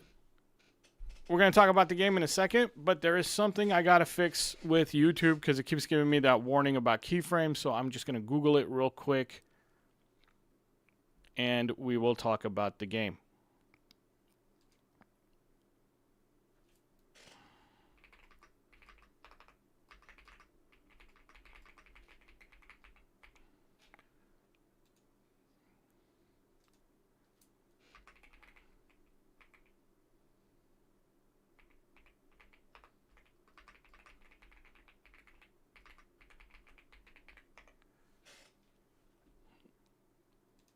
Go to settings, output, and change the output mode to advanced. Go to settings, output. Oh, won't let me change while I'm live. All right, never mind. That's not happening. All right, so let's talk about the game. What are we thinking? So far, I think we're playing okay minus one or two people. One for sure. I think the team is actually running, though. If you watch the team shape, they're definitely like moving into the right directions. They're definitely like hustling whenever Sunderland switches from left to right. You can see the whole shape moving a lot faster than we've been seeing in the bad games when we don't move. You can also see them get back from front to back a lot quicker. The team shape is actually okay. The triangles are there, the diamonds are there, the outlet passes are there. It's a little bit rainy and wet, so maybe they're having a little hard time of getting that exit pass out of the triangle or the diamond, but not bad. The person for me who's letting me down the most is Diogo Dalot. I think everybody knows that. Anybody who's been watching the game knows that Diogo Dalot is a little bit... He's our weakest link. In my opinion, he's our weakest link. That's the best way I can say it. Mason Mount being there is a ball of energy. It's awesome to see Mason Mount there. It actually makes it a tough decision for the manager moving forward, whether he can afford to keep benching Cunha for Mason Mount, or does he bring Cunha in for his talent, his dribbling ability, and his ability to break through lines by carrying the ball, or do you put in Mason Mount, who's going to outwork Cunha? He's going to outwork most of the team, really, and just I mean, he's not making any mistakes. Mason Mount's not making mistakes, guys. The other thing I noticed is that Lenny Yoro and Matthias de Ligt are both playing really, really well. Anytime they've had someone to mark, they've followed him no matter where that person has gone. Lenny Yoro has gone all the way up to the opponent's third. And there was one play, even on offense, where Lenny Yoro actually made that diagonal run. Ahmad fed him the ball, and he got all the way to the end line and tried to make a cutback cross. Lenny Yoro was all the way to the end line of the opposing team, and he won us a corner. Did we score off that corner? I don't remember if we scored off that corner or not. No, I don't think we did. But Lenny Yoro is playing the position perfectly today. Okay, so far, so good. This first half, very, very well. Let's see what happens in the second half, because right now the manager is going to go in the locker room. He's going to give him a pep talk. And I know this manager wants more. This manager is not going to sit there and go, let's defend a 2-0 lead. The problem is some of these players might be thinking that. So now it's manager's will. He has to get these players to react, come out in the second half, go for one more goal. We need one more goal because I want my prediction to come true. I said we'd score 3 today. That's why we need one more goal. No, I think we go for it. I think we go for one more goal. And I'm the people. If you watch the game, you'll see that the right side is a lot more secure than the left side. The right side is more secure on the left side, in and out of possession. Our right side right now, I feel really safe when the ball's over there. When the ball's on our left side, I'm a little bit worried. Okay, so there we have to do something there too. And what can I say about our goalkeeper? Our goalkeeper made only one big save, and he came out and collected a cross. Both times were like a breath of fresh air. And those were impressive. But the thing I liked the most was right after he made the save, which, by the way, I will point out that when he made the save, he pushed the ball out of bounds. Unlike our other goalkeepers who pushed the ball right back in the box for a rebound. He actually made a save and got the ball out. But the most impressive part wasn't even that. The most impressive part is right after he made the save, he jumps up and he starts barking instructions at his defenders right away. He didn't go into celebration mode. You know, our old goalkeepers would stand there and be quiet. I swear to you, I'm not making this up. Our old goalkeepers would stand there and be quiet, and defenders like Diogo Dalot would go over there and high-five him. Yeah, buddy, you made a great save. Yeah, great job doing your job. No, not right now. You celebrate after the game, after you win it. Okay? This isn't freaking high school sports where you celebrate every little thing you do right. This man had a purpose and a job to do. He saved the ball. He wasn't thinking about celebrating. He was thinking about what's next. He stood up and started barking orders at his defenders where to be for the corner. That is what impressed me, because we lack leaders, and I need to see more leaders. The other thing I noticed is that de Ligt, when he's marking a guy and following him around, because he's central defender, when his guy starts to cheat and starts to go out wide, I saw him communicating to the likes of Lenny Yoro and letting him know, like, switch, you got to take my guy, because his guy was moving out there. Communication in the back line and leadership in the back line is something we've lacked for a very, very long time. We've had players we call leaders, but they don't act like leaders. You get what I'm saying? They're quiet leaders. We don't want quiet leaders. Quiet leaders in this broken team doesn't work. We need loud leaders who are effective at what they do. That's what impressed me about Lamens, and that's what I'm liking about what I'm seeing out of de Ligt today. I'm actually liking that a lot. At this point, if I don't see de Ligt start as central center back next week, I'm going to be pretty upset, because Lenny Yoro's having a great game, so there's no reason to bring Harry Maguire back in. Let Lenny Yoro stay on the right. Now, hopefully, this stays for the whole of second half. Let's look at some of your comments so we can think of other things to talk about. Mount is saving the left side. Correct, 100%. Was very impressed with our goalkeeper commanding his box very well, 100%. It's nice that we're taking it a little slow and getting Sunderland to come out of their block. Need to be more clinical and make a counter work. Very good. I'm really liking everything I'm reading so far, and distribution is good as well. Correct, Crystal. Crystal Assassin. That might not be your name then. Lamens saved with conviction, not just merely palming the ball. Yeah, man. That's right. Keepers would high five. Yeah, they would high five. Like, they'd stay quiet. They just like look like a deer in the headlights after they made a save, and then someone would come in and like, yeah, buddy, yeah. And I would sit there and be like, bro, you better win the game, because you're celebrating like you were about to win the game. Mount been brilliant covering Bruno and creating a 3-man midfield at times. Mount is really, really good, man. It's really hard to see, because then it's like, well, what do you do with Cunha? I will tell you one thing. Cunha has to come into this game. Let me explain why before I say it. Cunha should get some playing time no matter what, because you want to keep him motivated. Do you get what I'm trying to say? Like, you don't want Cunha to turn into a negative story. So you got to give Cunha 25 minutes or 30 minutes in this game, I think.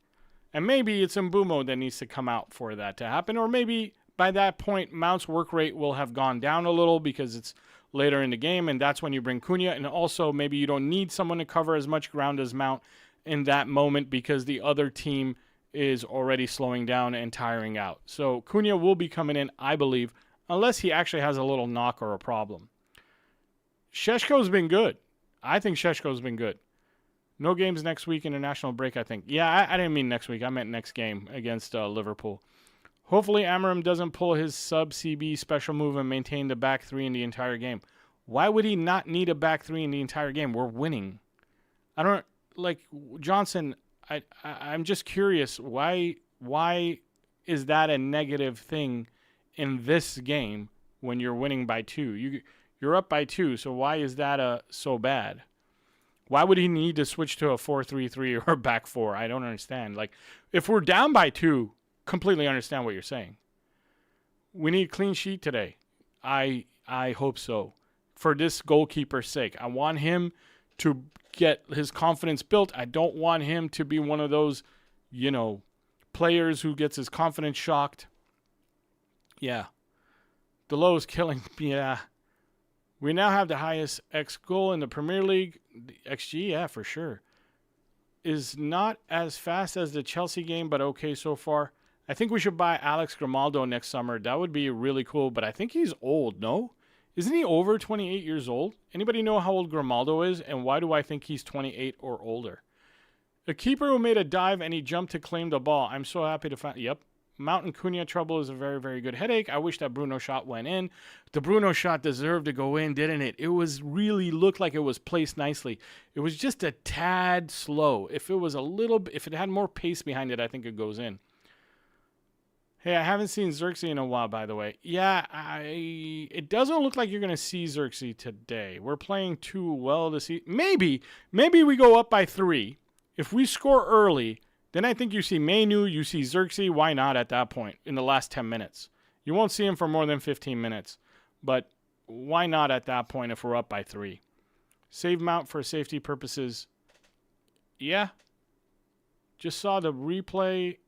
There was a penalty on Mount. Well, I didn't see that. But I don't doubt it.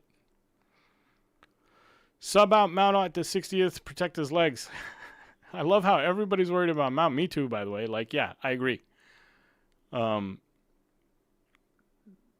is 30, dude. No. That we can't be going for Grimaldo then, guys. It's too old. It's too old. We need someone who's going to help us win a title in 3 years. Grimaldo would be 33 years old.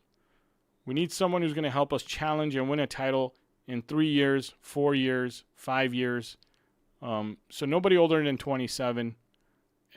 Ideally, it'd be 25.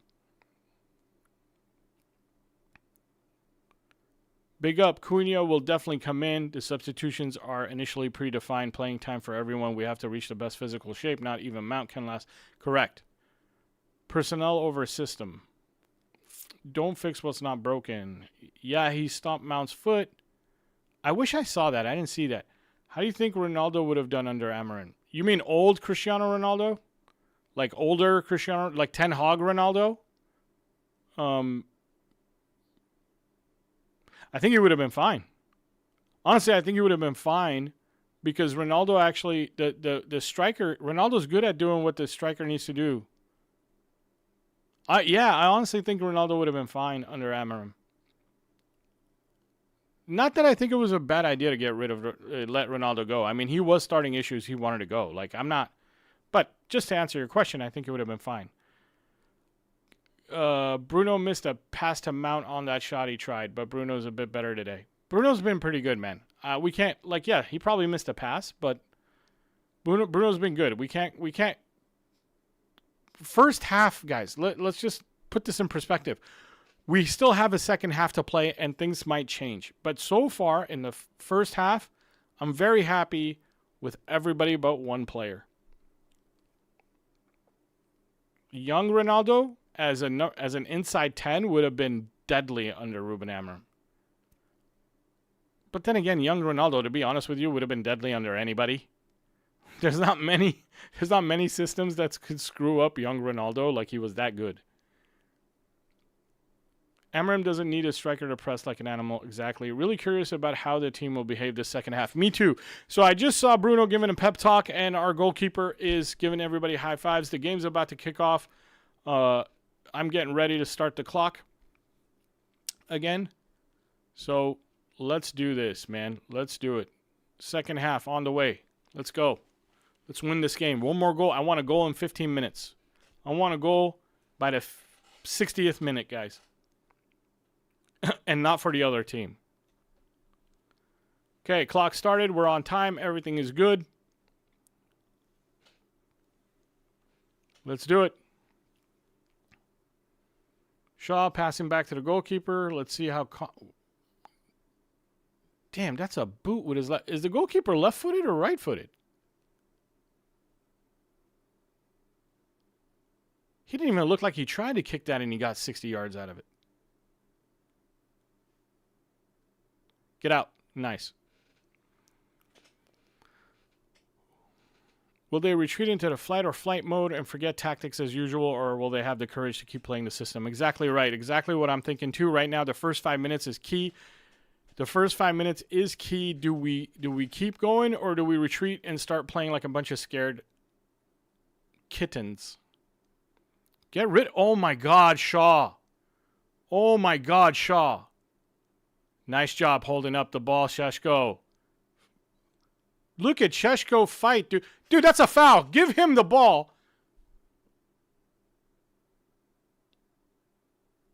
Yeah, that's a foul. Good. They did call it.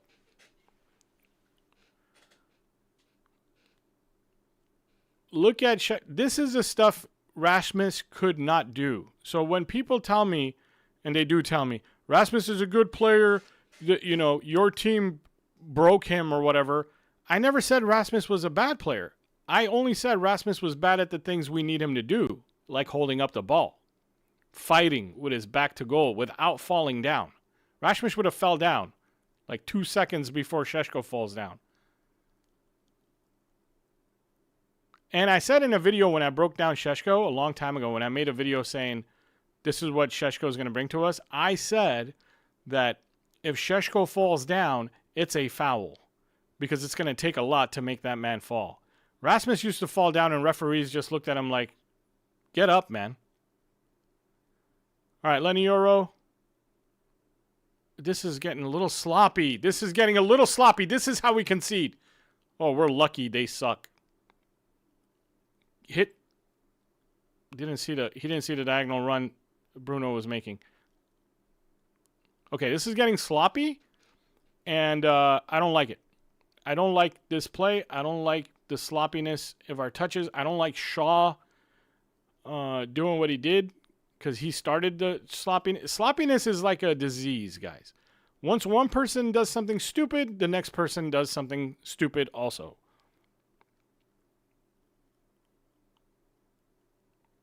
Beautiful to Mbumo. Mbumo's got to go to Shaw or Delo. There it is. And Delo, Bruno didn't make the diagonal run. He asked Delo to pass it backwards. And now Bruno's asking him to switch sides when he shouldn't have. Should have been ready to get that ball and turned quicker. Pass it. Pass it. Okay, Mbumo. Everyone's taking one touch too many.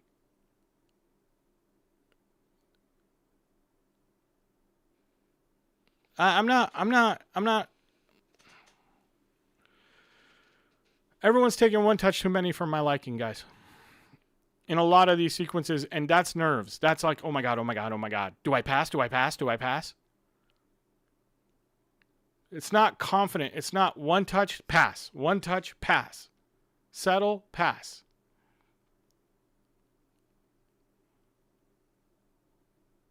Shaw switched out. DeLo's inside. I hate when their ball's on this side of the field because I don't believe in any of these defenders except for Mount. And there we go. We switch to the other side. Nope. Nope, but this is good defense there.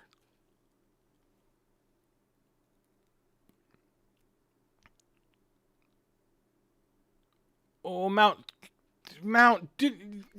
just settle the ball and give it to Mbumo, man. You didn't have to step forward into the trap.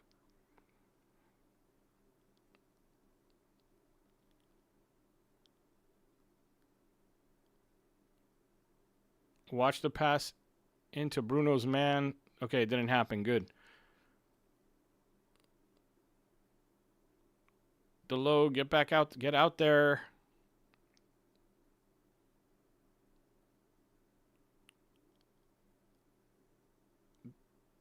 Sheshko, good. And Mbumo, go. I like Bruno staying with his man there. And then here's where they need to control the ball. This needs to not be sloppy right here.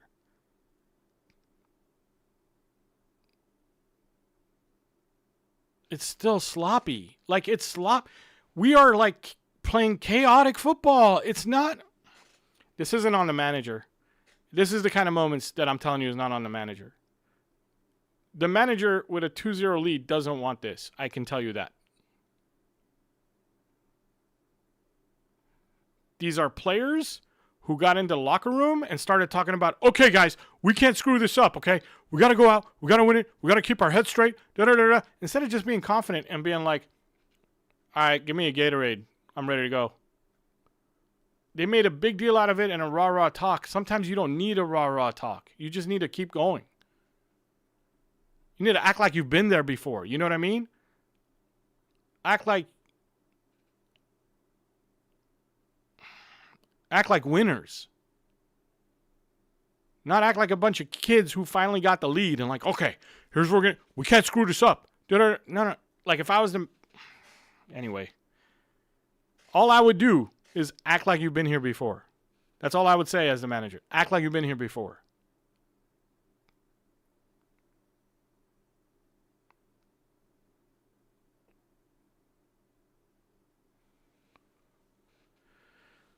Oh, my manager. He left at the right time, man. I got to tell you.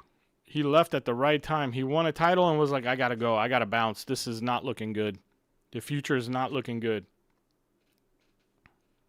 Is the coffee that bad?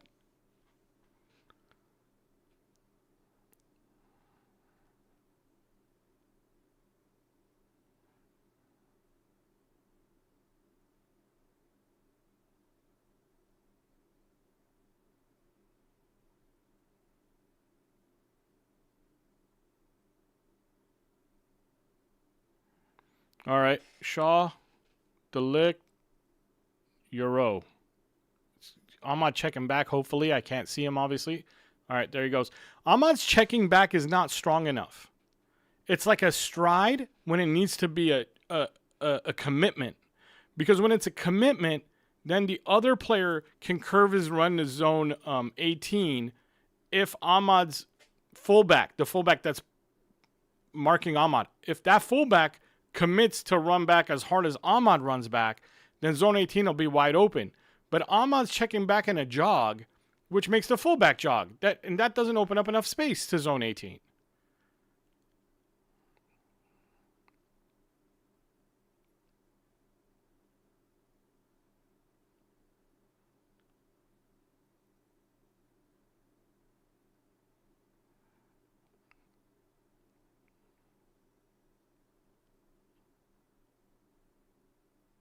Okay.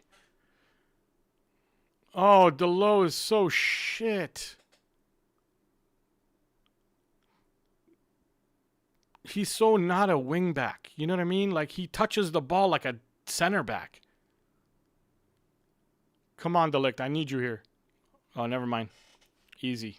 Easy. Johnny and Xerxes, my wish. Who's Johnny?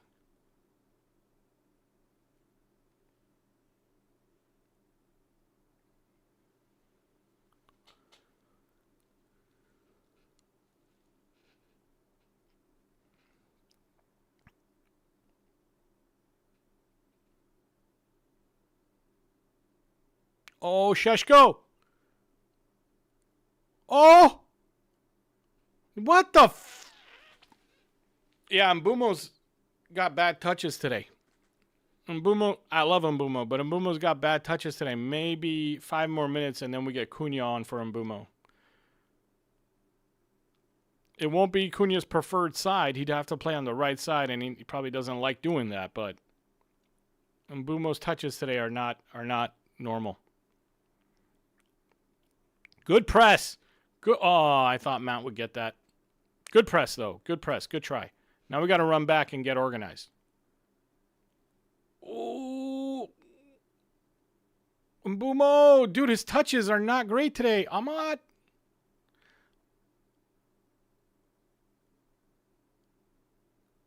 Please don't give away the ball.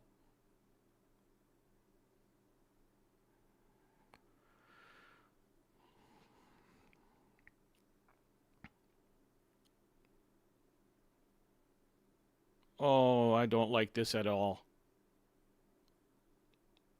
I like this. Come on, Ahmad. Come on, Ahmad. Oh, ref's not going to call that, Ahmad. It was... Oh, he did. He did. All right, well, this is where Mbumo can make up for all his bad touches. He gives me a good free kick and scores here. I'll forgive him for all the bad touches.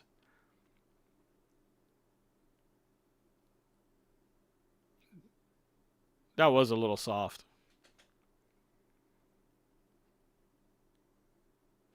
The system will work. We need better players, not elite. Just players who fit the system. Proper wingbacks are the proper wingbacks for sure. And a center mid, man. Please, no more. No more Casemiro and no more Ugarte for me. Ugarte can stay, but he's only going to play in the cup games for me. This is a little too far out for a shot, huh? We should try it anyway. It's raining. It's pretty bad. Euro. Can't believe he wanted to volley it to, or kick it to Euro for a volley. Oh no! Not a foul. A foul? Outside the box? Can't be a red though, can it? Because that's not really like a... What's happening here?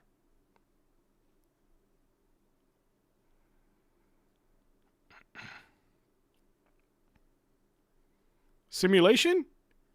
Is he calling simulation? I don't have the freaking volume on, so I don't know what's happening.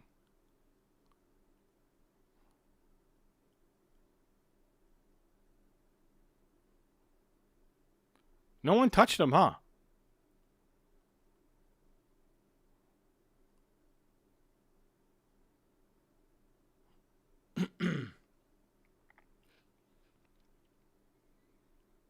Yellow for diving, yellow for simulation. Good, because he didn't get touched.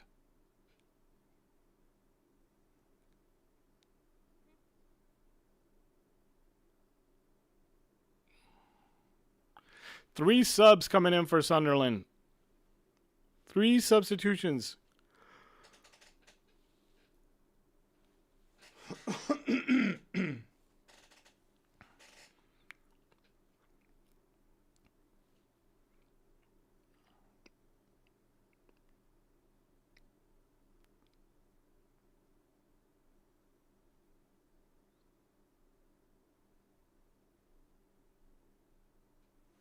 And we're not playing well. Like we are actually not playing well. And Sunderland just brought in 3 subs. Is that Brian Brobby? Is that the ex-Ajax player? Yeah, it is.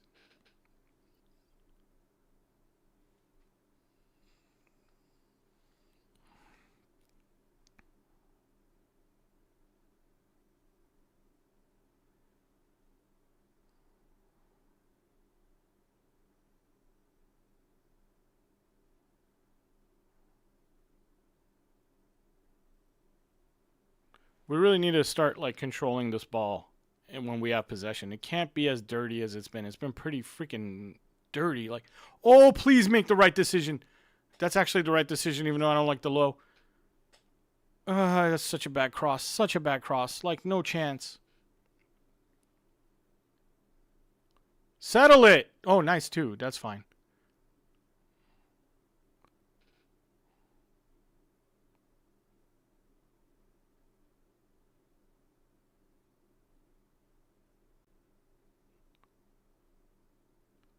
Bruno doesn't commit to that run to zone 16, which pisses me off. Keep the ball for a little while. Have them run around. Keep the ball. Keep the ball. I hope Ahmad's checking back. That could have been a great... So that one, it was Mbumo checking back and Ahmad taking off to zone 18. Which actually would have worked. It looked like it would have worked out if the ball was a little bit better.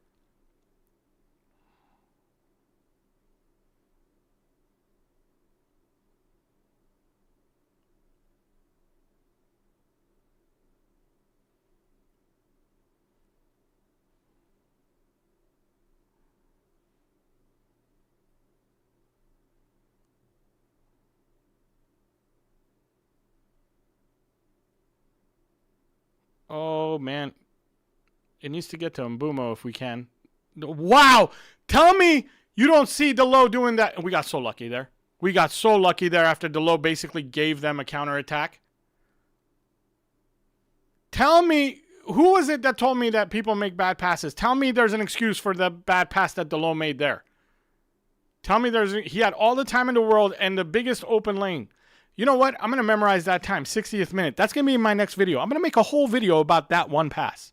I'll make a half-hour video talking about how shit that pass was. You understand? Because I can make that pass in the rain. I can make that pass with that time. And I haven't played football in probably 20 years.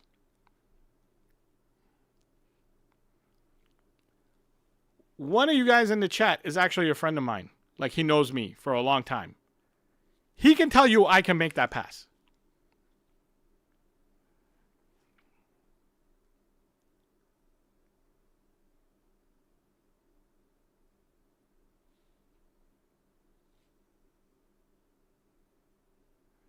Oh, nice to lick.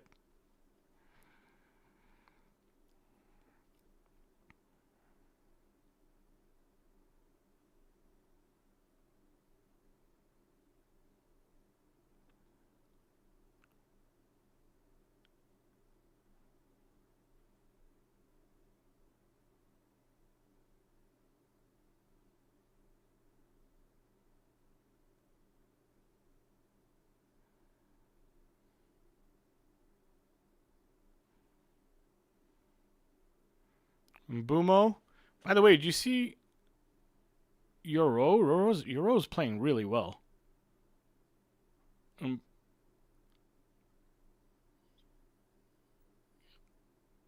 No, right after I say Euro's playing really well, he tries the stupidest lane to try and pass the ball through. Like, don't give away the ball so cheaply. You're up 2-0.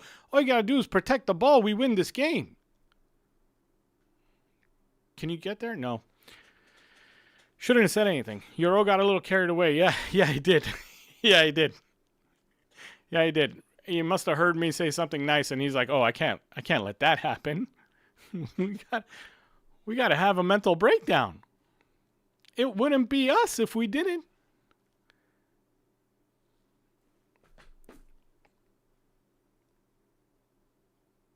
Get it out. Get it out. Get it out. See you later.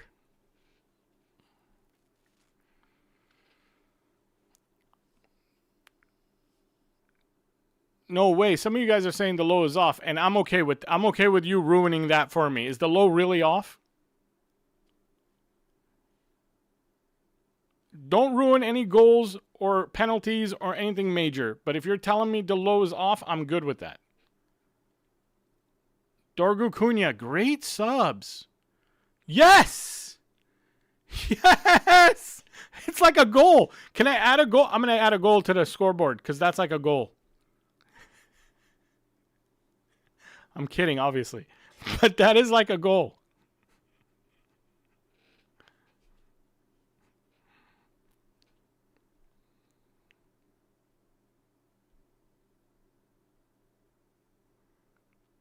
Yeah, as Art said, like, we're okay with that spoiler because, like, on it, I don't blame you. As soon as I saw, if I was in your shoes and as soon as I saw the low come off, I would have celebrated and typed stuff in the chat too. So I don't blame you. But please do not spoil goals, penalties, or anything like that.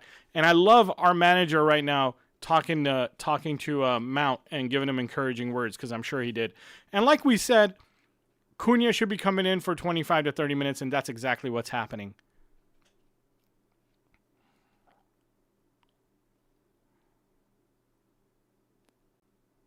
I love that Delo made a bad pass and 3 minutes later he was out. Because it's exactly like what I want to see a manager do. It's like, oh, dude, if you can't make that pass, then you don't deserve to play.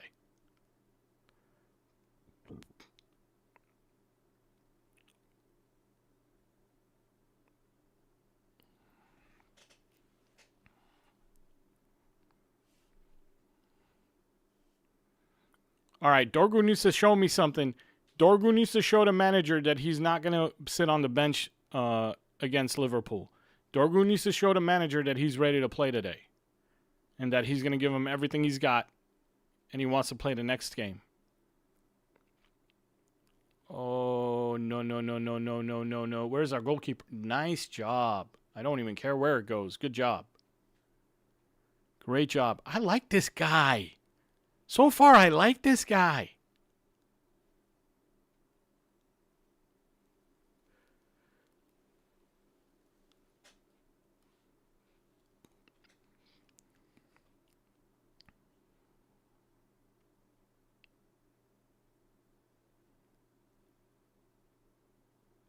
All right, here comes the long throw. Please don't miss your marks, dude.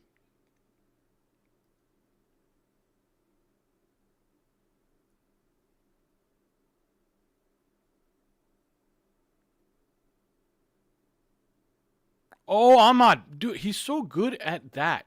Like, just please pass the ball. Not there. Ahmad's wide open. Why do we make the bad choices? Why is it whenever we have more than one option, we always choose the worst one? That is not a manager issue. Because that's like the manager can't teach you how to use your brain in 2 seconds.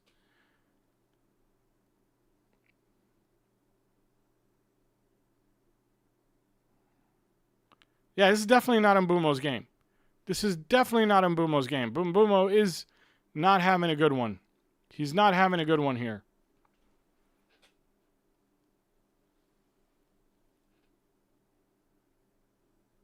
You've got more than one. But guys, this happens so much. We have more than one choice, and like the worst one possible is the one the players take. I don't understand it. And I swear to you, as a coach, you can't, like, there's nothing you can do there. There's no, what are you going to do? You're going to simulate that in training and then go, okay, you got 1 second to make the right choice. Is it A, B, or C? And people are going to, it's instinctual. You have to see it, or it's called vision. You have to have vision. You have to see the play unfold, see it before it happens, be 2 steps ahead and go, oh, that angle is going to get closed down, but this angle's open. You have to see that a second or two ahead of time. And if you don't see it, it's because your brain is not calm. So those decisions are happening like that because they're in panic mode.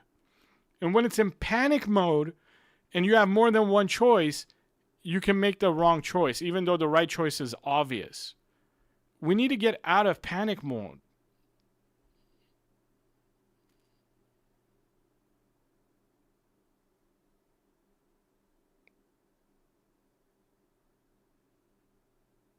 Oh, nice job getting the ball out of that mess and getting it back into our defenders. Now, is there checking back? Nice. Mbumo's really, I don't like what Mbumo's doing at all.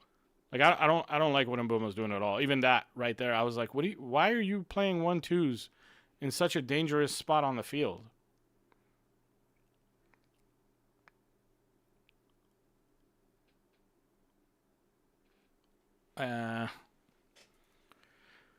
I think you're right, Ayush. I think Xerxes deserves some minutes right now. Like, I think we need to take Mbuma out and put Xerxes in. That would be a good call, actually, Ayush. Good job. I think Xerxes in for Mbuma would be a good call. I don't think it's going to happen. I would even consider playing Bruno there and putting maybe even Menu in the midfield. That would be a good call. I don't know if it's going to happen. Like, I don't see if our manager is seeing this, like seeing that as a possibility.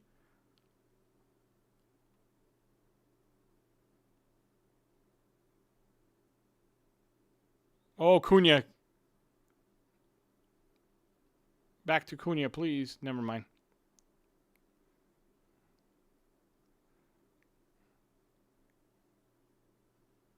Oh, Cass, bro. I could do that, man. You had one job. Keep it down. That was it. That was the only thing you should be thinking about on that shot because you have such an open lane. All you got to be thinking is keep this ball down on the ground. He had a lane. He didn't need to go over any players. He could have just kept it down and shot it to the left side of the goal.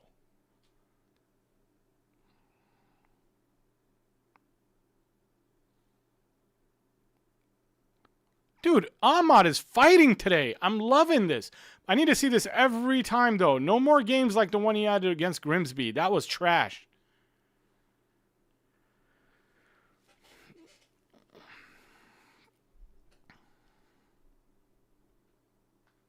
Now, I wouldn't sub off Bruno, Crystal, but I wouldn't mind moving Bruno in place of Mbumo and subbing off Mbumo for Menu. I wouldn't mind that.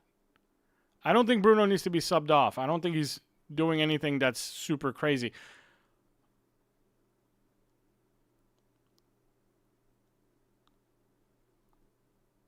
I think Mbumo needs to be subbed off.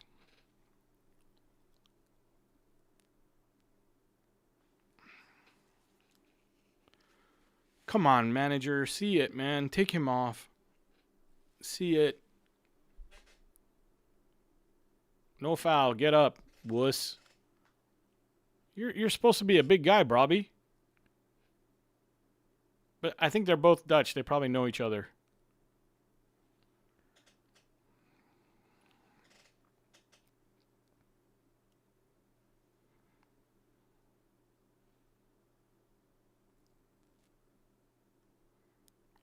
Oh. Great job, Cass. And great settle, Sheshko. All right, man. Let's see it, dude. Guys, please string together 4 good decisions is all I want. What? That's horrible.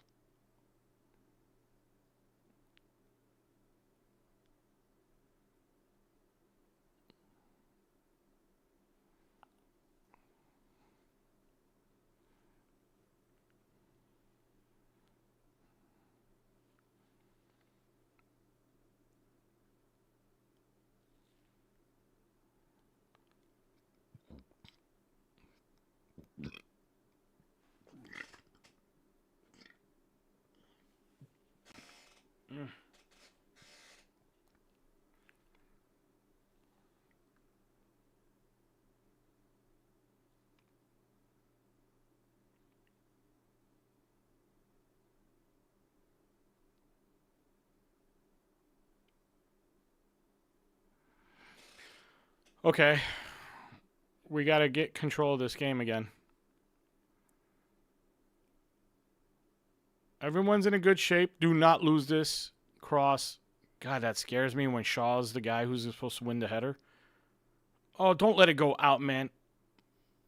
Yeah, Mbumo's a step behind everything. His touches are a little off.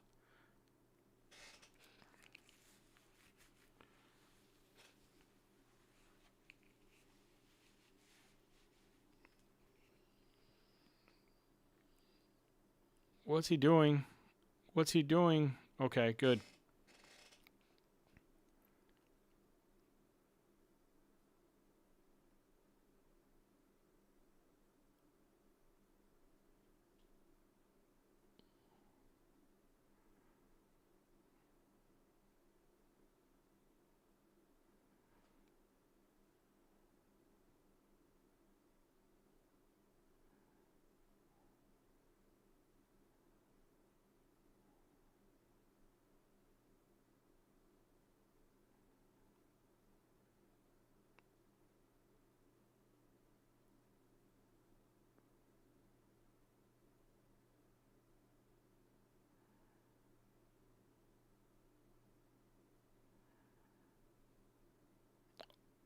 Oh, man. Dude. Please. Give me an update. How do we look in the second half? We don't look as good as we did in the first half. I'll tell you that. And now that Delo's off, Mbumo's our weakest link. Now that Delo's not playing, Mbumo's our weakest link right now. And it's hard for me to say that because I don't want to say that about any new player. But it's true. He's having a bad game.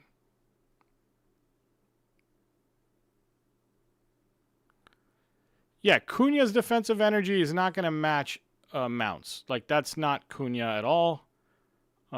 He's going to jog around. He's going to be in the right place, and if he's close enough to somebody, he's going to fight to get the ball back. I like the way he works when he's close, but if he's not close, he doesn't really try to run up to them like Mount does or like Ahmad does. Cunha's pressing is not going to be as good as theirs. He's just not that guy. Okay. Everybody wanted Mainu, and Mainu's getting 15 minutes. If Mbumo comes out, boys, then me and the manager are in sync. If Mbumo comes out and Bruno moves forward, then me and the manager are in sync. Oh, look at Sheshko. Dude, that's got to be a card.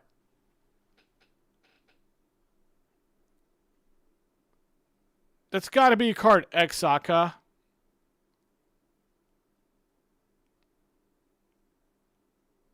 Oh, that was Cunha. I thought it was Sheshko.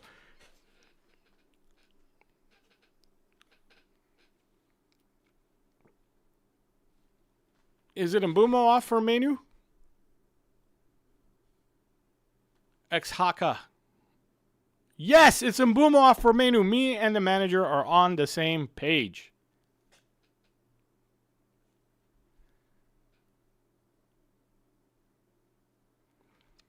Exactly what I wanted.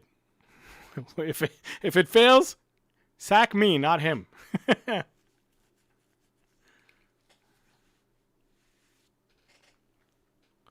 Why not Mainu into 10? Because he's going to have to develop as something other than a 10. Look, Mainu will never be able to run him behind with his pace. There's no real reason to develop him as a 10 unless you're going to play him as a classic 10, like being behind the striker, which I just don't think you're going to do with Mainu. I don't think that's what he's going to develop into. So, yes, he's got some attributes that make him a really good 10, but the fact that he can't run him behind is a big, big problem with any team the way they employed it. Hold on, man. Hold on. Get there, Mainu. Run. Nice. Oh, get it out. Nice. But yeah, it's hard to think of Mainu as someone you can develop into a 10 when you know he doesn't have the pace to run him behind. Look, I'm not saying that's everything a 10 needs and that's the only thing, but it's a big deal.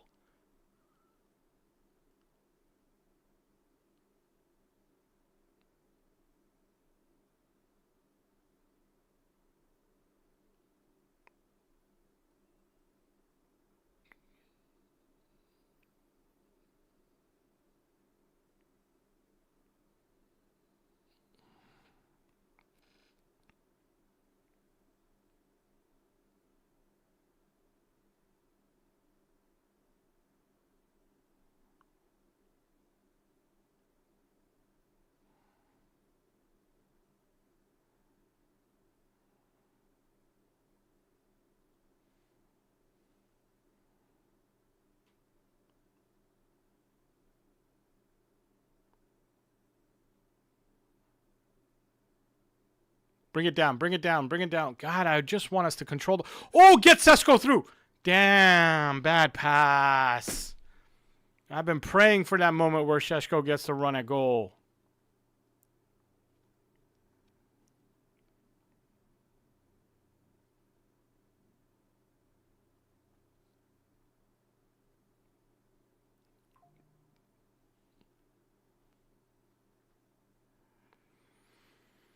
That was scary. I don't need them to score right now.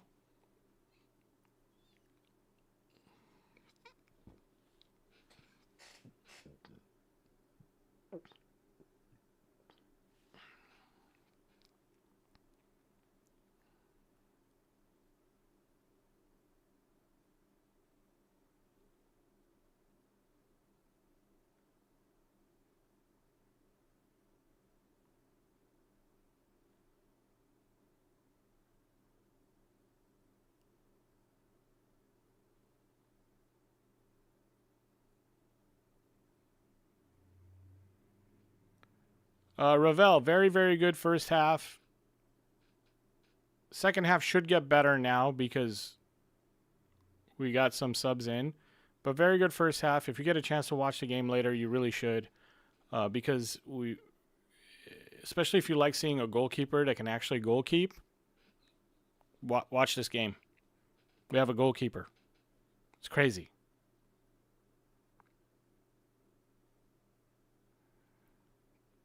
Good control.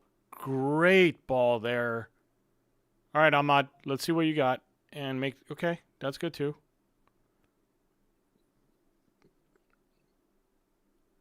Wow, nice job. Give me a good cross, please. Oh, no.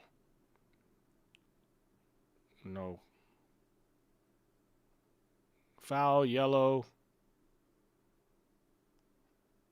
On Cass.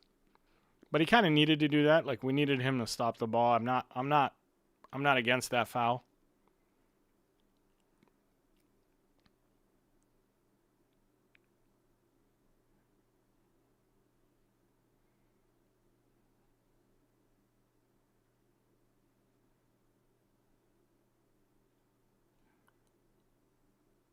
So Dorgu is so bad too. Dorgu's,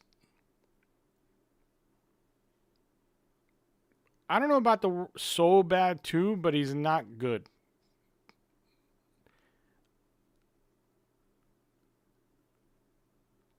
But Dorgu can develop. Like, he's got potential. I feel the same way about Dorgu as I feel about Heaven. Although Heaven I have like more hopes for, higher hopes for.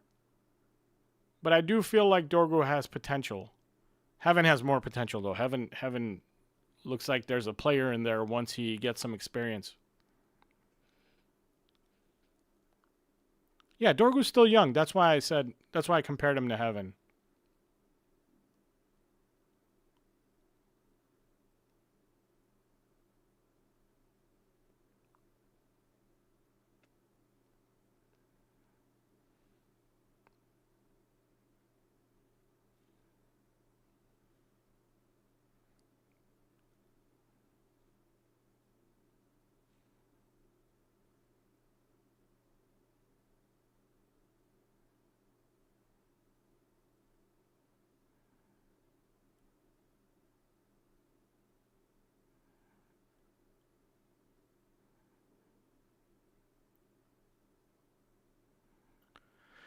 We got to close this game out. 10 more minutes. We got to close this game out. Everybody's got to work hard. Everybody's got to be together. Nice. Nice handball for us.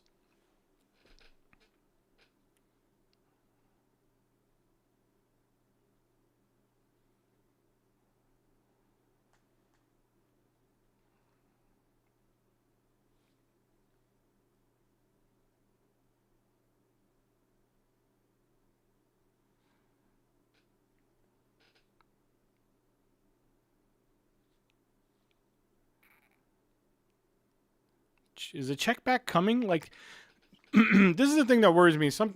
You guys probably heard me say this a couple times because I notice this in every game. Whenever Lenny, get there. Oh, please stop doing that. All right, anyway. Whenever Lenny Yoro gets the ball from a defender or the goalkeeper, Ahmad's supposed to check back pretty hard. And if it's not Ahmad, then the other 10, which is Bruno. And Bruno's not going to do it. So Ahmad needs to check back pretty hard. Damn. And sometimes it just doesn't happen. And that's the one thing about Ahmad's game that needs to change. He needs to realize when it's time to check back and not just jog. Like, he needs to check back and give Lenny that option, or open up zone 18 for somebody else. But that check back has to happen.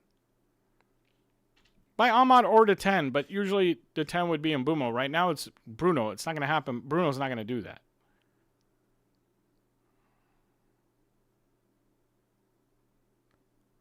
Oof.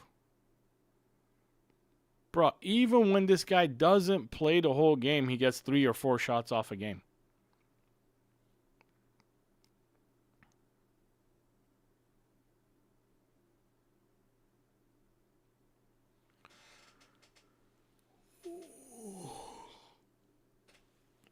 Oh, nice, dude. Dude, how is it people think this manager doesn't do things the right way? Like, I don't understand. Here's the thing. You're going to see a bunch of videos in about 20 minutes from now that are going to say, oh, he finally did this right. He finally did that right. No, he didn't finally do anything right. The players are playing better. They still played like crap in some parts, and there's still some players who played like crap. But overall, the work rate was better. The goalkeeper was definitely better. And Ahmad was there today. And instead of last week where there was no Ahmad. So last week we had Dorgu and Delo. Basically, two wing backs who aren't good enough yet. Because I think Dorgu will be good enough one day. I don't think Delo will ever be good enough. But that's what you're going to see. You're going to see a bunch of pundits, content creators, everybody telling you about, oh, Ruben changed this or Ruben changed that. The only thing he changed was like the starting lineup a little bit with Mason Mount instead of Cunha and stuff like that. But that's not like... That has a little part to do with why we won, but we won because the players played better in general and the work rate was high. And the mistakes were a little bit less. Still a lot of mistakes. Ooh! Still a lot of mistakes, but a little bit less. A little bit less. Not good enough to challenge for top 4. But somehow people watch this game, and now they expect that we're going to challenge for top 4. If Ruben keeps making the right decisions, we'll challenge for top 4. Nah, dude. If the players play better, we'll challenge for top 4 or 5 or 6 or 7. But that, you know.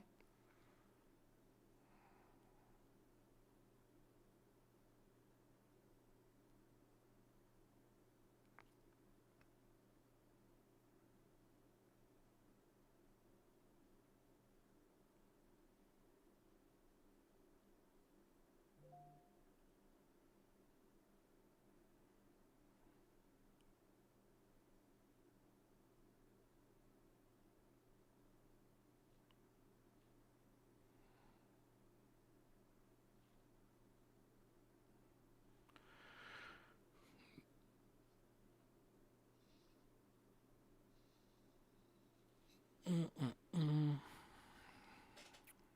5 more minutes. What do you think? Extra time, like 3 minutes? Because of all the substitutions? Maybe like 4 minutes?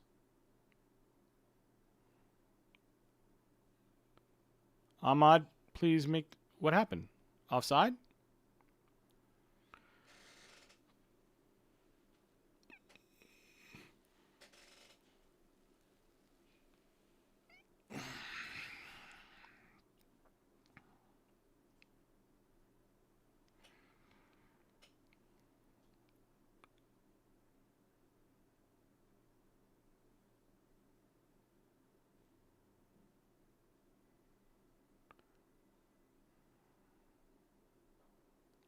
Great goalkeeping there.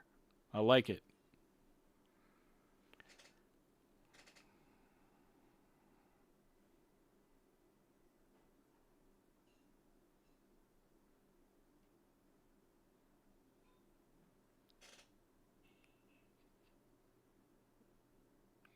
De Ligt wasn't ready for that, and Ahmad's playing with De Ligt as if De Ligt is like... And Ahmad didn't need to. He could have just settled it.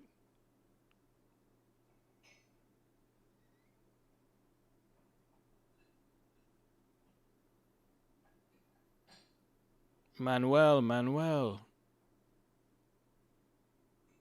Ahmad's a little scatterbrained right now, and he gets like this.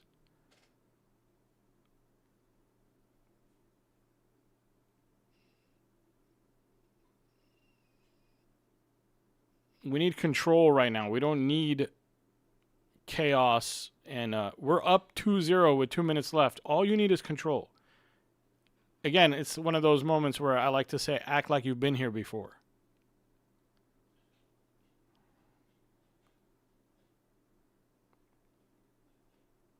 Wow, Cunha, wow. Cunha's dying to score. He's dying to score a goal. Like, he doesn't see anything other than go and score. Like, he can't wait to score his first goal.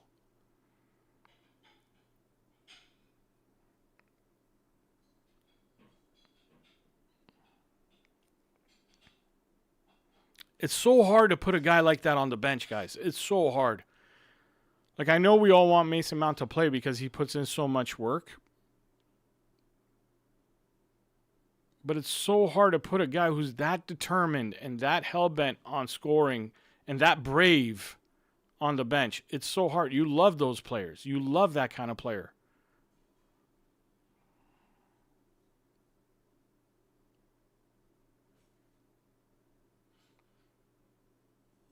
Bro, that is the worst defense I've ever seen. You just run out there. Nice save. Shaw made the dumbest defensive move I've ever seen. I could have dribbled past him. You just run out there full speed, not being able to stop yourself, and then the other guy just goes, "Oh, I'm just gonna touch the ball that way." Bye. 5 minutes of stoppage time. Okay. Let's do it.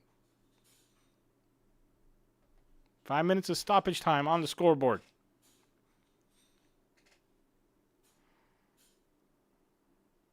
Yes, that makes me happy. I like it.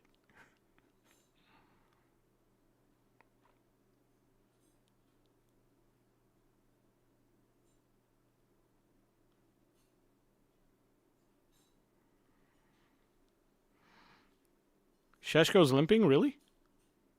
Nice job, Lamens.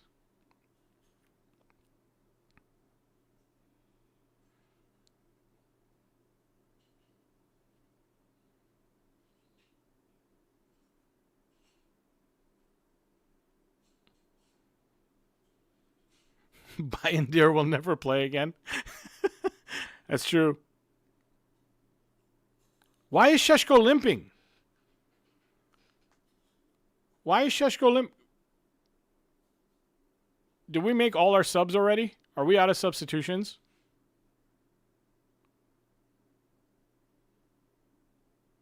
Did we change 5?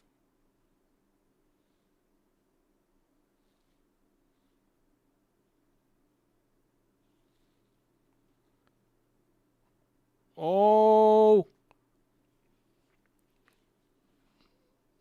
Why is it behind him again? Every pass is so bad by Delo and Dorgu. Why?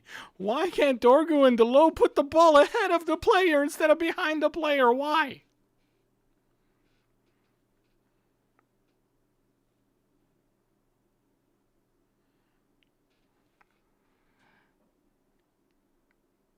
I need Dorgu to stay away from Delo so they don't get that same virus.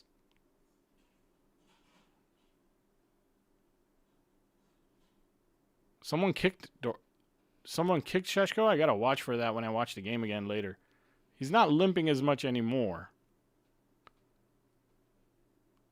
Thankfully, because he had a good game. I need him ready for the Liverpool game. We need that big man in Liverpool. We need the big man, period, just to give us an outlet.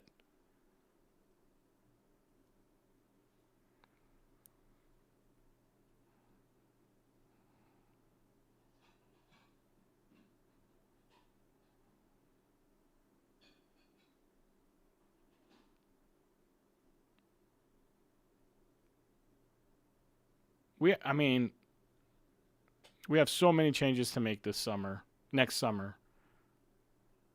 Hopefully it starts in January with 2 incomings, but I just look at the squad and think about all the people we still need to get rid of. Let's go, bring it down.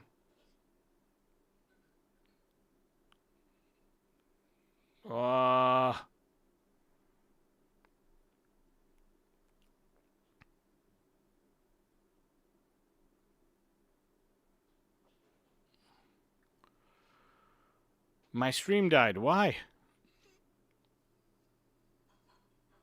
Hi, did it right though? Bruno was late. What?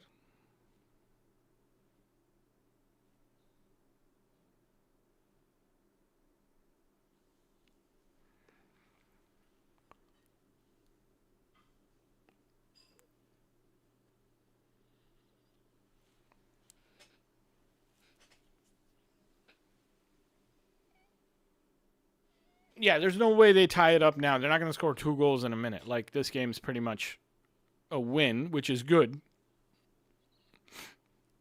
Now we think ahead.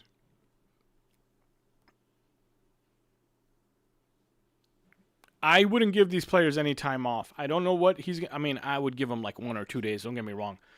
But they wouldn't get a whole week off because it's an international week. Whoever's not joining their national team, I'd still come in and still train after, maybe 2 or 3 days off to go do whatever they want. I wouldn't give them 5 days off. It would be 2 or 3 days off to go spend time with their families, and then I'd have them in. I'm happy too, Milan. That's good, man. This is good. First clean sheet, I think it's okay. Yeah, you know what? That's a great start for this goalkeeper too, to get a clean sheet in his locker. I think we're done here. We gotta blow the whistle. It's over. Guys, I do want to let you guys know that I do have an appointment today. I have to eat my breakfast, and I have to get somewhere in an hour, literally. And later on, though, I'll be home, and I'll start watching this game again. So for me to make a breakdown video, I have to watch the game again and mark in a notebook what minute, what happened that I want to talk about, and then write it all down in a notebook, and then pause the game, write my notes, play the game, pause the game, write my notes, play the game, and then I end up with like 10, 15 moments that I want to talk about. Look at the assistant coach with Mount.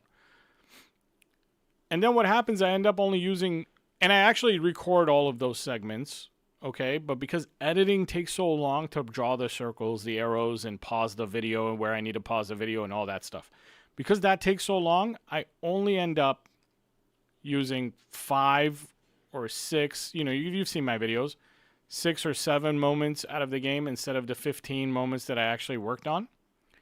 So I'll start that today, keep working on it tomorrow, probably record the actual video and edit on Monday, so hopefully you'll have a video by Tuesday or Wednesday. That's why it takes me so long. And people say, people will tell me, you don't make enough videos or whatever.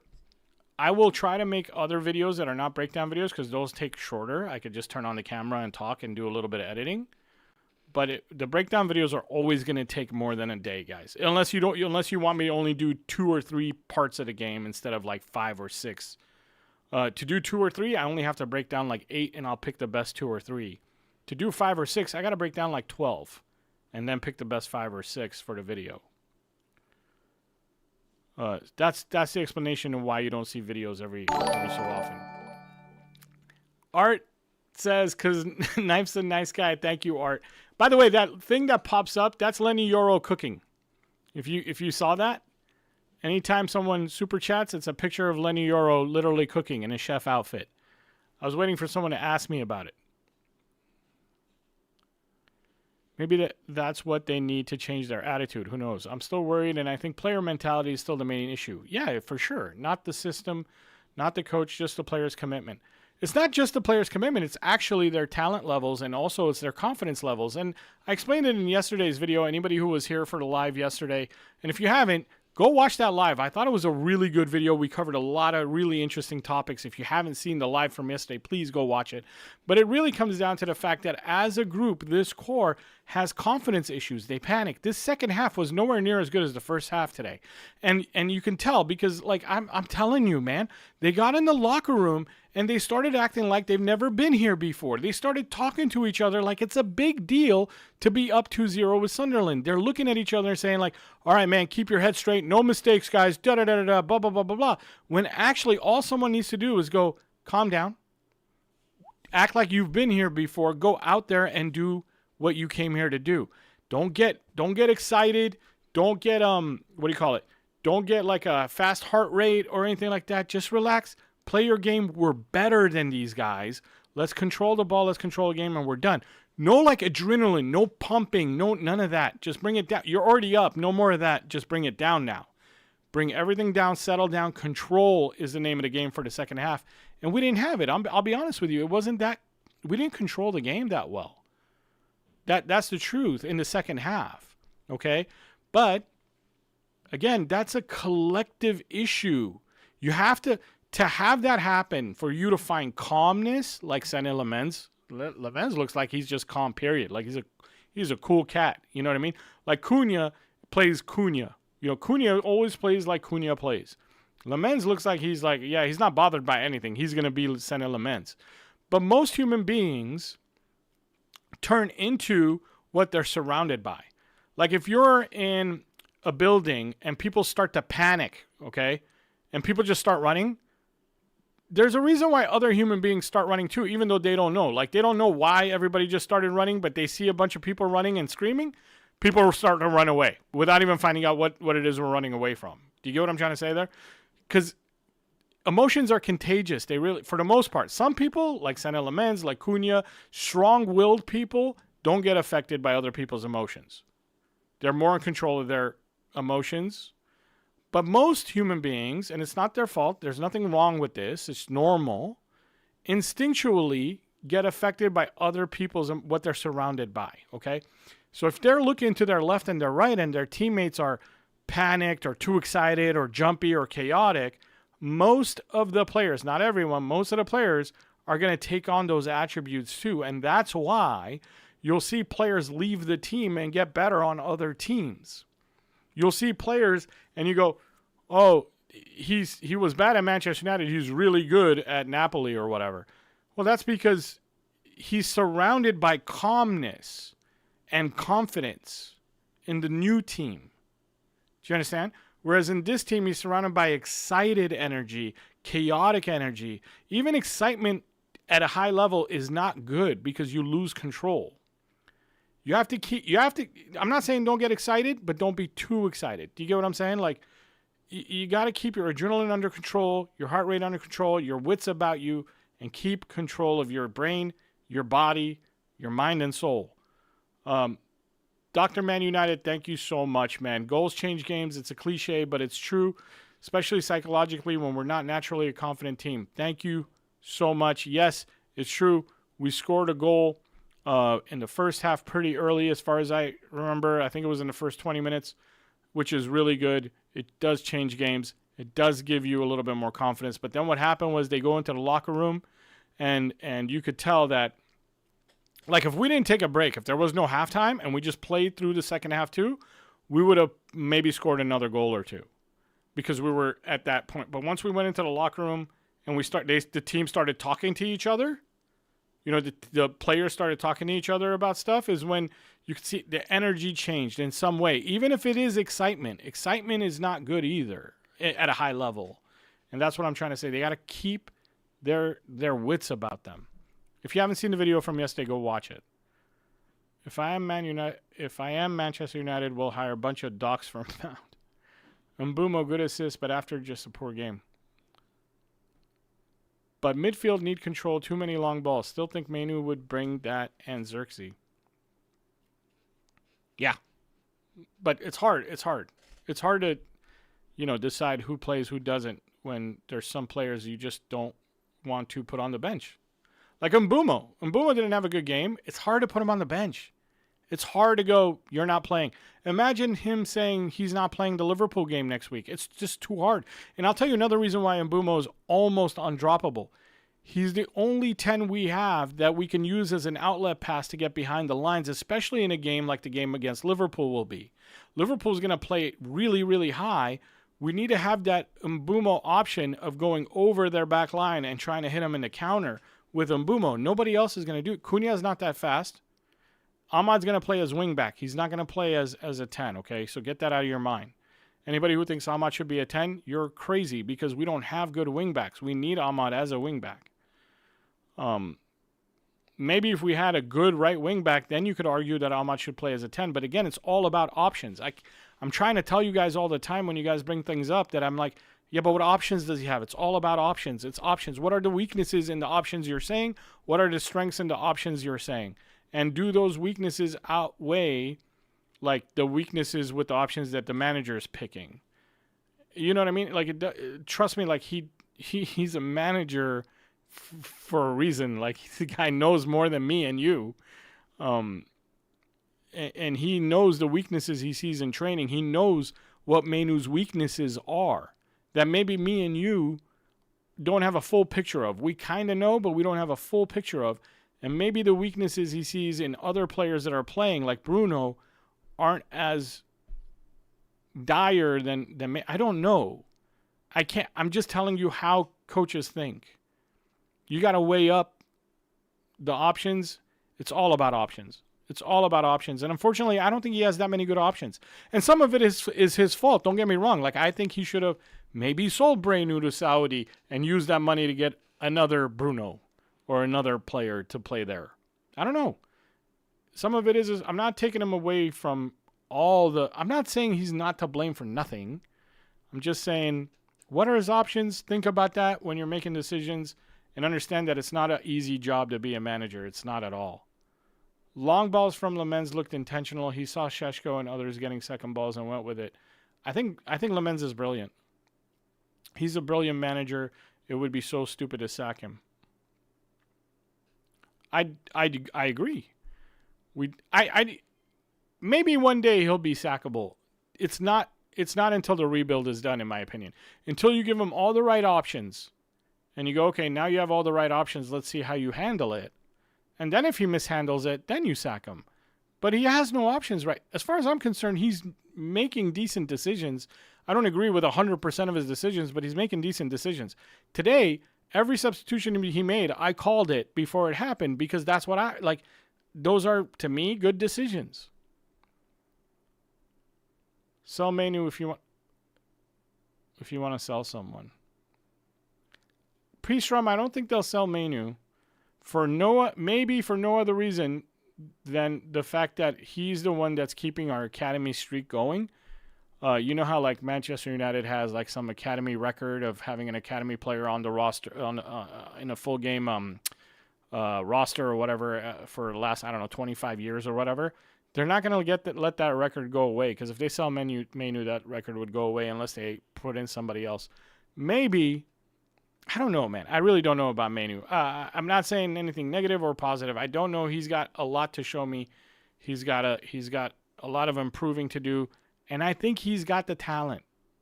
I do believe in Manu. I think he's got the talent. Bye, be cool.